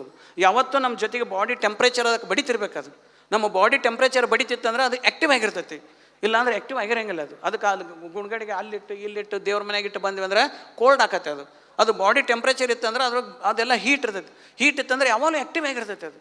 ಅದಕ್ಕಾಗಿ ಅದನ್ನು ಯಾವತ್ತೂ ನಮ್ಮ ಅಂಗದ ಮೇಲೆ ಇರಬೇಕು. ಅದು ಗುಂಡ್ಗಡಿಗೆಯಲ್ಲಿ, ಬಂಗಾರ ಗುಂಡ್ಗಡಿ, ಬೆಳ್ಳಿ ಗುಂಡ್ಗಡಿಯಲ್ಲಿ ಹಾಕೋಬೇಕು. ಯಾಕಂದರೆ ಅದು ಹೀಟ್ ಕಂಡಕ್ಟರ್. ಬೆಳ್ಳಿ ಮತ್ತು ಬಂಗಾರ ಹೀಟ್ ಕಂಡಕ್ಟರ್. ಅದು ನಮ್ಮ ಬಾಡಿ ಟೆಂಪ್ರೇಚರನ್ನು ಅದರೊಳಗೆ ಪ್ರವಹಿಸ್ತಿರ್ತೈತಿ, ಅದು ಬೆಳ್ಳಿ ಒಳಗೆ ಪ್ರವಹಿಸ್ತಿರ್ತೈತಿ. ಅದರೊಳಗೆ ಇದು ಏನಾಗತ್ತೆ, ಲಿಂಗ ಇಟ್ಟಿರ್ತೀವಲ್ಲ, ಇದು ಅವಾಗ ಬೆಚ್ಚಗಿರ್ತೈತಿ, ಅವ್ರಿಗೆ ವಾರ್ಮ್ ಆಗಿರ್ತೈತಿ. ವಾರ್ಮ್ ಆಗಿದ್ದಾಗ ಏನಾಗತ್ತೆ, ಅದು ಯಾವತ್ತೂ ಹೀಟಾಗಿರ್ತೈತಿ, ಅದು ಆ್ಯಕ್ಟಿವ್ ಆಗಿರ್ತೈತಿ. ಅದಕ್ಕಾಗಿ ನಾವು ಅದನ್ನು ಯಾವತ್ತೂ ಅದಕ್ಕೊಂದು ಸೈನ್ಸ್ ಇದ್ದದ್ದು, ಅದಕ್ಕೆ ಯಾವತ್ತೂ ಕೊಳ್ಳಾಕ ಕಟ್ಕೊಡ್ರಿ ಅಂತ ಹೇಳೋದು ಅದನ್ನು. ಅದಕ್ಕೆ ಆ ದೃಷ್ಟಿಯಿಂದ ಇವತ್ತು ಬಸವಣ್ಣವ್ರು ಕೊಟ್ಟಂಥ ಮನುಷ್ಯರನ್ನೇ ದೇವರನ್ನಾಗಿ ಮಾಡ್ತಕ್ಕಂಥ ಅತ್ಯಂತ ಅಪರೂಪವಾದಂಥ ವಸ್ತು ಅಂದರೆ ಇದಕ್ಕೆ ಜಾತಿ ಇಲ್ಲ, ಧರ್ಮ ಇಲ್ಲ, ಏನಿಲ್ಲ. ಎಂದೋ ಜಾತಿ ಕಿತ್ತು ಹಾಕಿಬಿಟ್ರೆ ಬಸವಣ್ಣವರು. ನೋ ಜಾತಿ. ಕೆಟ್ಟ ಮನುಷ್ಯರು, ಒಳ್ಳೆ ಮನುಷ್ಯರು, ಭಕ್ತ ಮತ್ತು ಭವಿ. ಭಕ್ತ ಅಂತಂದರೆ ಪಾಸಿಟಿವ್ ಥಿಂಕರ್, ಭವಿ ಅಂತಂದರೆ ನೆಗೆಟಿವ್ ಥಿಂಕರ್. ಭಕ್ತ ಅಂದರೆ ಪಾಸಿಟಿವ್ ಥಿಂಕರ್, ಭವಿ ಅಂತಂದರೆ ನೆಗೆಟಿವ್ ಥಿಂಕರ್. ಭವಿ ಹೋಗಿ ಭಕ್ತ ಆಗಬೇಕು ಅಂದರೆ ನೆಗೆಟಿವ್ ಥಿಂಕರ್ ಹೋಗಿ ಪಾಸಿಟಿವ್ ಥಿಂಕರ್ ಆಗಬೇಕು. ಇದನ್ನು ಬಸವಣ್ಣವರು ಇಷ್ಟಲಿಂಗದ ಮೂಲಕವಾಗಿ ಇದನ್ನು ಮಾಡಿಸಿದರು. ಅದಕ್ಕಾಗಿ ಇಷ್ಟಲಿಂಗ ಅನ್ನೋದು ಅತ್ಯಂತ ಅಪರೂಪವಾದಂಥ ಮೆಡಿಟೇಷನ್ ಆದಂಥ ವಸ್ತು ಅದು. ಅದಕ್ಕೆ ಇವತ್ತಿನ ದಿವಸ ನಮ್ಮ ಬಸವ ಬಳಗದವರು ಈ ಬಸವ ಜಯಂತಿಯನ್ನು ಭಾಳ ಅತ್ಯಂತ ಅಪರೂಪವಾಗಿ, ನಾನು ಹೇಳಿದ್ದಲ್ಲಿ ನಿಮಗೆ ತಪ್ಪಿಸ್ಕೊಂಡಿದ್ದೆ ಅಂದರೆ ಭಾಳ ಬ್ಲಂಡರ್ ಮಿಸ್ಟೇಕ್ ಮಾಡ್ತಿದ್ದೆ, ನಾನು ಭಾರಿ ದೊಡ್ಡ ತಪ್ಪು ಮಾಡ್ತಿದ್ದೆ, ಎಂದೆಂದು ಕ್ಷಮಿಸಲಾರಂಥ ತಪ್ಪಾಕಿತ್ತು. ಅದಕ್ಕಾಗಿ ಇವತ್ತಿನ ದಿವಸ ಬಸವ ಬಳಗಕ್ಕೆ ನಾ ಏನು ಹೇಳಿದ್ರು ಯಾವ ಶಬ್ದಗಳು ಕೂಡ ಕಡಿಮೆನೇ ಅನ್ನಿಸ್ತೈತೆ. ನಮಗೆ ಎಲ್ಲ ಶಬ್ದಗಳು ಕಡಿಮೆನೇ ಅನಿಸ್ತೈತಿ. ನಮ್ಮ ಶರಣವ್ರು ಅಂತ ಒಂದು ಧಾರವಾಡದಾರ ಅದಾರ, ಅವರು ಇಲ್ಲಿ ಒಂದು ಸಲ ಬಂದು ಹೋಗ್ಯಾರ. ಪಕ್ಕಾ ಬಸವ ತತ್ವ. ಅವ್ರ ಮನೆ ಜಾತಿ ಇಲ್ಲ, ಏನಿಲ್ಲ, ಎಲ್ಲರನ್ನೂ ಕರ್ಕೊತಾರೆ, ಮನೆಯೊಳಗೆ ಕರ್ಕೊತಾರೆ. ಅವರು ಏನು ನೋ ಜಾತಿ. ಬಸವ ಫಿಲಾಸಫಿ ಮ್ಯಾಗ ಅವ್ರ ಪ್ರಿನ್ಸಿಪಲ್ ಮ್ಯಾಗ ಯಾರು ನಂಬಿಕೆ ಇರ್ತೈತಿ, ಮನುಷ್ಯರನ್ನಷ್ಟ ನೋಡ್ತಾರೆ ಅವರು. ಮನುಷ್ಯರಷ್ಟ ಬರ್ರಿ, ಎಲ್ಲರೂ ಬರ್ರಿ, ಎಲ್ಲರೂ ಬರ್ರಿ ಅಂತ. ಹಿಂಗೆ ಇಂಥದ್ದೊಂದು ಅಪರೂಪವಾದಂಥ ಬಸವ ಬಳಗ ಇವತ್ತು ನಮ್ಮ ಶಿವಯೋಗಿ ಜವಳಗದ್ದೆಯವ್ರ ಮನೆಗೆ ಬಂದ ಮ್ಯಾಗ ನನಗೆ ಗೊತ್ತಾಯ್ತು, ಏನೂ ಇಲ್ಲ, ಬಸವಣ್ಣವ್ರ ಭಾವಚಿತ್ರ ಒಂದ. ಲಿಂಗಾಯತರ ಮನೆ ಹೆಂಗಿರ್ಬೇಕಂದ್ರೆ ಶಿವಯೋಗಿ ಜವಳಗದ್ದೆಯವ್ರ ಮನೆ ನೋಡಿ ಕಲಿಬೇಕು. ಏನೂ ಇಲ್ಲ, ಅಷ್ಟು ಸ್ವಚ್ಛ. ಹಿಂಗೆ ಎಲ್ಲ ಲಿಂಗಾಯತರ ಮನೆಗಳು ಹಂಗಿರ್ಬೇಕು. ಅಂದ್ರೆ ಲಿಂಗಾಯತ ಅಂದರೆ ಜಾತಿ ಅಲ್ಲ, ಅದು ಲಿಂಗಾಯತ ಅಂದರೆ ಜಾತಿ ಅಲ್ಲ, ಲಿಂಗ ಕಟ್ಕೊಂಡಂಥವ್ರ ಮನೆ ಹೆಂಗಿರ್ಬೇಕು. ಯಾಕಂದ್ರೆ ಎಲ್ಲವನ್ನೂ ಮೈಂಡ್ ಕಾನ್ಸಂಟ್ರೇಷನ್ ಮಾಡೋದು ಇಲ್ಲೇ ಕಾನ್ಸಂಟ್ರೇಷನ್ ಮಾಡ್ಬೇಕು ನಾವು. ಮತ್ತು ಬೇರೆ ಬೇರೆ ಕಡೆ ಅಂದ್ರೆ ಡಿಸ್ಕಾನ್ಸಂಟ್ರೇಷನ್ ಆಗತ್ತೆ. ಅವಾಗ ಅದು ಜೀರೋ ಮೈಂಡ್ ಬರೋಂಗಿಲ್ಲ. ಅದು ಜೀರೋ ಮೈಂಡ್ ಬರಬೇಕಾದ್ರೆ ಒಂದ್ರ ಮೇಲೇ ಇದು ಮತ್ತು ಲಿಂಗ ದೇವ್ರು ಅಂತ ತಿಳ್ಕೊಂಡ್ರೆ ಲಿಂಗ ದೇವರಲ್ಲ. ಮತ್ತು ಇದು ದೇವರಲ್ಲಿ ಮೈಂಡ್ ಜೀರೋ ಮೈಂಡಿಗೆ ತರ್ತಕ್ಕಂಥ ಒಂದು ಪರವಸ್ತು ಅಷ್ಟೇ, ಒಂದು ಅದ್ಭುತವಾದಂಥ ವಸ್ತು ಇದು. ಇದರ ಮೂಲಕವಾಗಿ ನಾವು ಜೀರೋ ಮೈಂಡ್ ಪಡಿತೇವೆ. ಜೀರೋ ಮೈಂಡ್ ಬಂತಂದ್ರೆ ಅವರು ಉದಯ ಹಾಕ್ಕೊಂತ ಹೋಗೈತಿ. ಅದಕ್ಕಾಗಿ ಕೊಟ್ಟಂಥ ವಸ್ತು ಇದು. ಅದಕ್ಕಾಗಿ ಇವತ್ತು ಅಂಥ ಅಪರೂಪವಾದಂಥ ವಸ್ತುವನ್ನು ಅಂಗದ ಮೇಲೆ ಲಿಂಗ ಕಟ್ಕೊಂಡು ಜಾತಿನೇ ಇಲ್ಲ ಅವರಿಗೆ, ನೋ ಜಾತಿ. ಕ್ಯಾಸ್ಟ್ಲೆಸ್ ಪೀಪಲ್ ಅಂದರೆ ಯಾರು ಲಿಂಗ ಕಟ್ಕೊತಾರೆ ಅವ್ರ ಕ್ಯಾಸ್ಟ್ಲೆಸ್ ಪೀಪಲ್. ಯಾಕಂದ್ರೆ ಲಿಂಗದ ಸಿದ್ಧಾಂತ ಹಂಗೈತಿ, ಲಿಂಗದ ಸಿದ್ಧಾಂತ ಹಂಗೈತಿ. ಜಾತಿ ನಿರ್ಮೂಲನೆ ಆಗೋದೇ ಲಿಂಗದ ಸಿದ್ಧಾಂತ ಐತಿ. ಅದಕ್ಕೆ ಬರೀ ಜಾತಿ ಅಲ್ಲ, ಮತ್ತು ಲಿಂಗ ಭೇದ ಮಾಡಬಾರ್ದು. ಹೆಣ್ಮಕ್ಳು ಕಡಿಮೆ, ಹೆಣ್ಮಕ್ಳು ಕನಿಷ್ಠ, ಗಂಡ್ಮಕ್ಳು ಶ್ರೇಷ್ಠ, ಈ ಭೇದನೂ ಇಲ್ಲ. ಹೆಣ್ಮಕ್ಳು ಗಂಡ್ಮಕ್ಳು ಸರಿಸಮ, ಇಬ್ಬರಿಗೆ ಸರಿಸಮವಾಗಿರ್ಬೇಕು. ಇಂಥ ಒಂದು ಭಾವ ಬರೋದು. ಹೆಣ್ಣು ಹುಡ್ತೆ ಅಂದ್ರೆ ಪಾಪ ಮಾಡ್ಯಾನಂತಾರೆ, ಗಂಡು ಹುಡ್ತೆ ಅಂದ್ರೆ ಪುಣ್ಯ ಮಾಡ್ಯಾನಂತಾರೆ. ಗಂಡು ಹುಡ್ತೆ ಅಂದ್ರೆ ಪೇಡೆ ಹಂಚ್ತಾರೆ ಎಲ್ಲ ಕಡೆನೂ, ಹೆಣ್ಣು ಹುಡ್ತೆ ಅಂದ್ರೆ ಪೇಡೆ ಹಂಚಂಗೇ ಇಲ್ಲ. ಯಾಕಂದ್ರೆ ಹೆಣ್ಣು ಕನಿಷ್ಠ ಈ ಭಾವ ಆಳವಾಗಿ ಬೇರೂರೈತೆ ನಮಗೆ. ಅದಕ್ಕಾಗಿ ಹೆಣ್ಣು ಶ್ರೇಷ್ಠ. ಯಾಕಂದರೆ ಗಂಡು ಮಕ್ಳು ಏನು ಚೈತನ್ಯ, ಅದೇ ಚೈತನ್ಯ ಅವ್ರ ಕಡೆನೇ ಐತಿ. ಹೆಣ್ಣು ಗಂಡು ಭೇದ ಇಲ್ಲ. ಇದನ್ನು ಮೊಟ್ಟ ಮೊದಲು ಸಾರಿದವರು ಬಸವಣ್ಣವರು. ಅದಕ್ಕೇನೆ ಗಂಡು ಮಕ್ಕಳಿಗೆ ಲಿಂಗ ಕೊಟ್ಟರು, ಹೆಣ್ಮಕ್ಳಿಗೆ ಲಿಂಗ ಕೊಟ್ಟರು. ಮೊಟ್ಟ ಮೊದಲು ಹೆಣ್ಮಕ್ಳಿಗೆ ಲಿಂಗ ಕೊಟ್ಟರು ಬಸವಣ್ಣವ್ರ. ಗಂಡು ಮಕ್ಕಳಿಗೆ ಕೊಡಲಿಲ್ಲ ಅವ್ರು. ಅಕ್ಕನಾಗಮ್ಮನ ಅಂತ ಅಕ್ಕನಿಗೆ ಫಸ್ಟ್ ಲಿಂಗ ಕೊಟ್ಟರು. ಕ್ರಾಂತಿಯ ಸ್ಟಾರ್ಟ್ ಅಲ್ಲೇ ಆದದ್ದು ಅದು. ಅದಕ್ಕಾಗಿ ಇಂಥ ಭೇದವನ್ನು, ಎಲ್ಲ ಭೇದವನ್ನು ಹೊಸಿಕೆ ಹಾಕಿ ಮಾನವೀಯತೆ ಆಧಾರ ಎಲ್ಲ ಹೆಣ್ಣು ಮಕ್ಕಳು ಗಂಡು ಮಕ್ಕಳು, ಕೆಳ ಜಾತಿ ಮೇಲು ಜಾತಿ ಎಲ್ಲರೂ ಸಮಾನರು ಅನ್ನುವಂಥ ಸಮಾನ ಅವಕಾಶ ಈ ರೀತಿ ಅಂತ ಮಾಡಿಕೊಟ್ಟಂಥವ್ರು ಬಸವಣ್ಣವರು. ಇವತ್ತೆಲ್ಲ ಮಾಡರ್ನ್ ಕಾನ್ಸ್ಟಿಟ್ಯೂಷನ್ ಅಂತ ಏನು ಕರಿತೀವಿ, ಎಲ್ಲವೂ ಕೂಡ ಬಸವ ಫಿಲಾಸಫಿ ಅಂಡರ್ನಾಗ ಬರ್ತಾವೆ. ಯಾಕಂದ್ರೆ ಅಂಥ ಅದೊಂದು ತತ್ವವನ್ನು 12ನೇ ಶತಮಾನಲ್ಲೇ ಕೊಟ್ಟರು. ಅದಕ್ಕೆ ನಾವೆಲ್ಲ ಹೆಮ್ಮೆ ಪಡಬೇಕು. ಇವತ್ತು ಬಸವ ಬಳಗ ತಾವೇನು ಇಲ್ಲಿ ಮಾಡಿರಿ, ಇದೊಂದು ಬಸವ ಪ್ರೇರಣೆ, ಬಸವ ಶಕ್ತಿ ಇದು. ಅದಕ್ಕಾಗಿ ನಾವೆಲ್ಲ ಭಾಳ ಹೆಮ್ಮೆ ಪಡುವ. ಇಡೀ ಯೂನಿವರ್ಸ್ ಬದುಕುವಂಥ ದಯಾ ಅನ್ನೋಂಥ ತತ್ವವನ್ನು ಬಸವಣ್ಣವ್ರು ಕೊಟ್ಟರು. ಅದಕ್ಕಾಗಿ ಇವತ್ತು ಅಂಥ ತತ್ವವನ್ನು ಇವತ್ತು ನಮ್ಮ ಮಸ್ಕತ್ನಲ್ಲಿ ಎಲ್ಲ ಬಸವ ಬಳಗದವರು ಒಬ್ಬರ ಹೆಸರು ಹೇಳೆ, 2 ಹೆಸರು ಹೇಳೆ, ಎಲ್ಲರೂ ಸೇರಿ ಒಂದು ಹೊರಿ ಕಟ್ಟಿಗೆ ಆಗ್ಯಾರಿ. ನೀವು ಒಂದು ಹೊರಿ ಕಟ್ಟಿಗೆ ಆಗ್ಯಾರಿ. ಯಾವಾಗ ಅದು ಹೊರಿ ಆತು, ಅದು ಯಾರು ಏನು ಮಾಡೋಕ್ಕೆ ಬರೋಂಗಿಲ್ಲ ಅದನ್ನು. ಅದಕ್ಕಾಗಿ ಅವರೆಲ್ಲ ಬಸವ ಬಳಗದ ಬಸವ ಸ್ವರೂಪಿಗಳವರು. ಆ ಎಲ್ಲ ಬಸವ ಸ್ವರೂಪಿ ಸೇವಾ ಕಾರ್ಯಕರ್ತರು ಮತ್ತು ಬಸವ ಬಳಗಕ್ಕೆ ಸೇವೆಯನ್ನು ಮಾಡಿದಂಥ ಎಲ್ಲ ಪ್ರಾಯೋಜಕರು, ದಾಸೋಹಿಗಳಂತ ಕರೀತಾರೆ. ಈ ದಾಸೋಹಿಗಳಿಂದನೇ ಎಷ್ಟು ಸಂಭ್ರಮ ಇದೆಲ್ಲ. ಅದಕ್ಕೆ ಅವರಿಗೂ ಸೇವಾ ಕಾರ್ಯಕರ್ತರಿಗೂ ತಮಗೆಲ್ಲರಿಗೂ ಯಾವಾಗಲೂ ಬಸವಣ್ಣವ್ರ ಕರುಣೆ ಇರಲಿ, ಅವರ ಅನುಗ್ರಹ ಇರಲಿ, ಶರಣರ ಅನುಗ್ರಹ ಇರಲಿ. ಇಲ್ಲಿ ನೋಡಿದಾಗ ನಾ ಇಂಡಿಯಾನ ಮರ್ತು ಬಿಟ್ಟಿದ್ದೇನೆ ಮಠ. ಎಷ್ಟು ಜನ ಶರಣರು ಬಂದರು ವೇದಿಕೆ ಮ್ಯಾಗ, ಎಂಥ ನೃತ್ಯ, ಎಂಥ ವಚನಗಳು ಎಂಥವು. ಅದಕ್ಕಾಗಿ ನಾವು ಕರ್ನಾಟಕದ ಹಿಂಗೆ ಮಾಡೋಕ್ಕಾಗಂಗಿಲ್ಲ, ನಮಗೆ ಮಠಗಳಿಗೆ ಹಿಂಗೆ ಮಾಡೋಕ್ಕಾಗಂಗಿಲ್ಲ ನಮಗೆ. ಅಂಥದ್ದೊಂದು ಅದ್ಭುತವಾದಂಥ ಕಾರ್ಯವನ್ನು ನೀವು ಮಾಡಿದ್ರಿ. ಇಲ್ಲೇ ನಮ್ಮ ವೆಂಕಟೇಶ್ ಅಂತ ಅದಾರೆ, ಅಲ್ಲಿ ಅವ್ರ ಕುಕ್ನೂರು, ಅವ್ರ ಸಂಬಂಧಿಕರು ಅದಾರೆ. ಮತ್ತು ನಮ್ಮ ಶಿವಯ್ಯ ಜವಳಗದ್ದೆಯವರು ಅಂತರೂ ನಮ್ಮ ಸಂಕದಾಳ ಅವರು ಸಂಬಂಧಿಕರವರು. ಆನಂತರ ನಮ್ಮ ಜಿ ಪಿ ಪಾಟೀಲ್ರ ಮಗಳದಾಳೆ ತಾಯಿಯಲ್ಲಿ ಮಠದ ಪರಮ ಭಕ್ತರವರು, ಅವ್ರ ಮೊಮ್ಮಗಳು ಎಷ್ಟು ಚಲೋ ನೃತ್ಯ ಮಾಡಿದರು. ಹಿಂಗೆ ಎಲ್ಲ ಇಳಕಲ್ಲಿಗೆ ಸಂಬಂಧಿದವರು ಅದಾರೆ, ಹುಣಗುನ ಸಂಬಂಧಿದವರೇ, ಬಾಗಲಕೋಟೆ ಸಂಬಂಧಿದವರೇ, ದಾವಣಗೆರೆ, ಇಡೀ ಕರ್ನಾಟಕ ತುಂಬ ಬಂದಂಥ ಎಲ್ಲ ಬಸವ ಬಳಗ ಏನೈತಲ್ಲ, ಶರಣರದಿರಲ್ಲ, ನಿಮ್ಮೆಲ್ಲರಿಗೂ ನಿಮ್ಮದು ಮಕ್ಕಳು ಚಲೋ ಕಲೀಲಿ, ಚಲೋ ಅಭ್ಯಾಸ ಮಾಡಲಿ, ಭವಿಷ್ಯ ಚಲೋ ಆಗಲಿ, ನಿಮ್ಮ ಭವಿಷ್ಯ ಚಲೋ ಆಗಲಿ. ನೀವೆಲ್ಲರೂ ಆರೋಗ್ಯಪೂರ್ಣವಾಗಿರ್ರಿ. ಆರೋಗ್ಯ ಅಂದರೆ ನಿಮ್ಮೆಂದೂ ಆರೋಗ್ಯ ಕೆಟ್ಟಬಾರ್ದು, ಅಂತ ಆರೋಗ್ಯಪೂರ್ಣವಾಗಿರ್ರಿ. ನಮ್ಮ ರೇಣುಕ ಮೂರ್ತಿಗಳು ಕೂಡ ಭಾಳ ಶ್ರಮ ವಹಿಸ್ತಾರೆ ನಿಮ್ಮೆಲ್ಲರ ಜೊತೆಗೇ. ಅದಕ್ಕಾಗಿ ನಿಮ್ಮೆಲ್ಲರ ಆರೋಗ್ಯ ಐಶ್ವರ್ಯ ಅಭಿವೃದ್ಧಿಯಾಗಲಿ, ಸದಾಕಾಲ ಸುಖವಾಗಿ ಆನಂದವಾಗಿರ್ರಿ ಅಂತ ತಮ್ಮಲ್ಲಿ ಪ್ರಾರ್ಥನೆ ಮಾಡ್ಕೊಂಡು ಈ ಮಾತು ಮುಗಿಸ್ತೀನಿ. ಶರಣ ಶರಣ.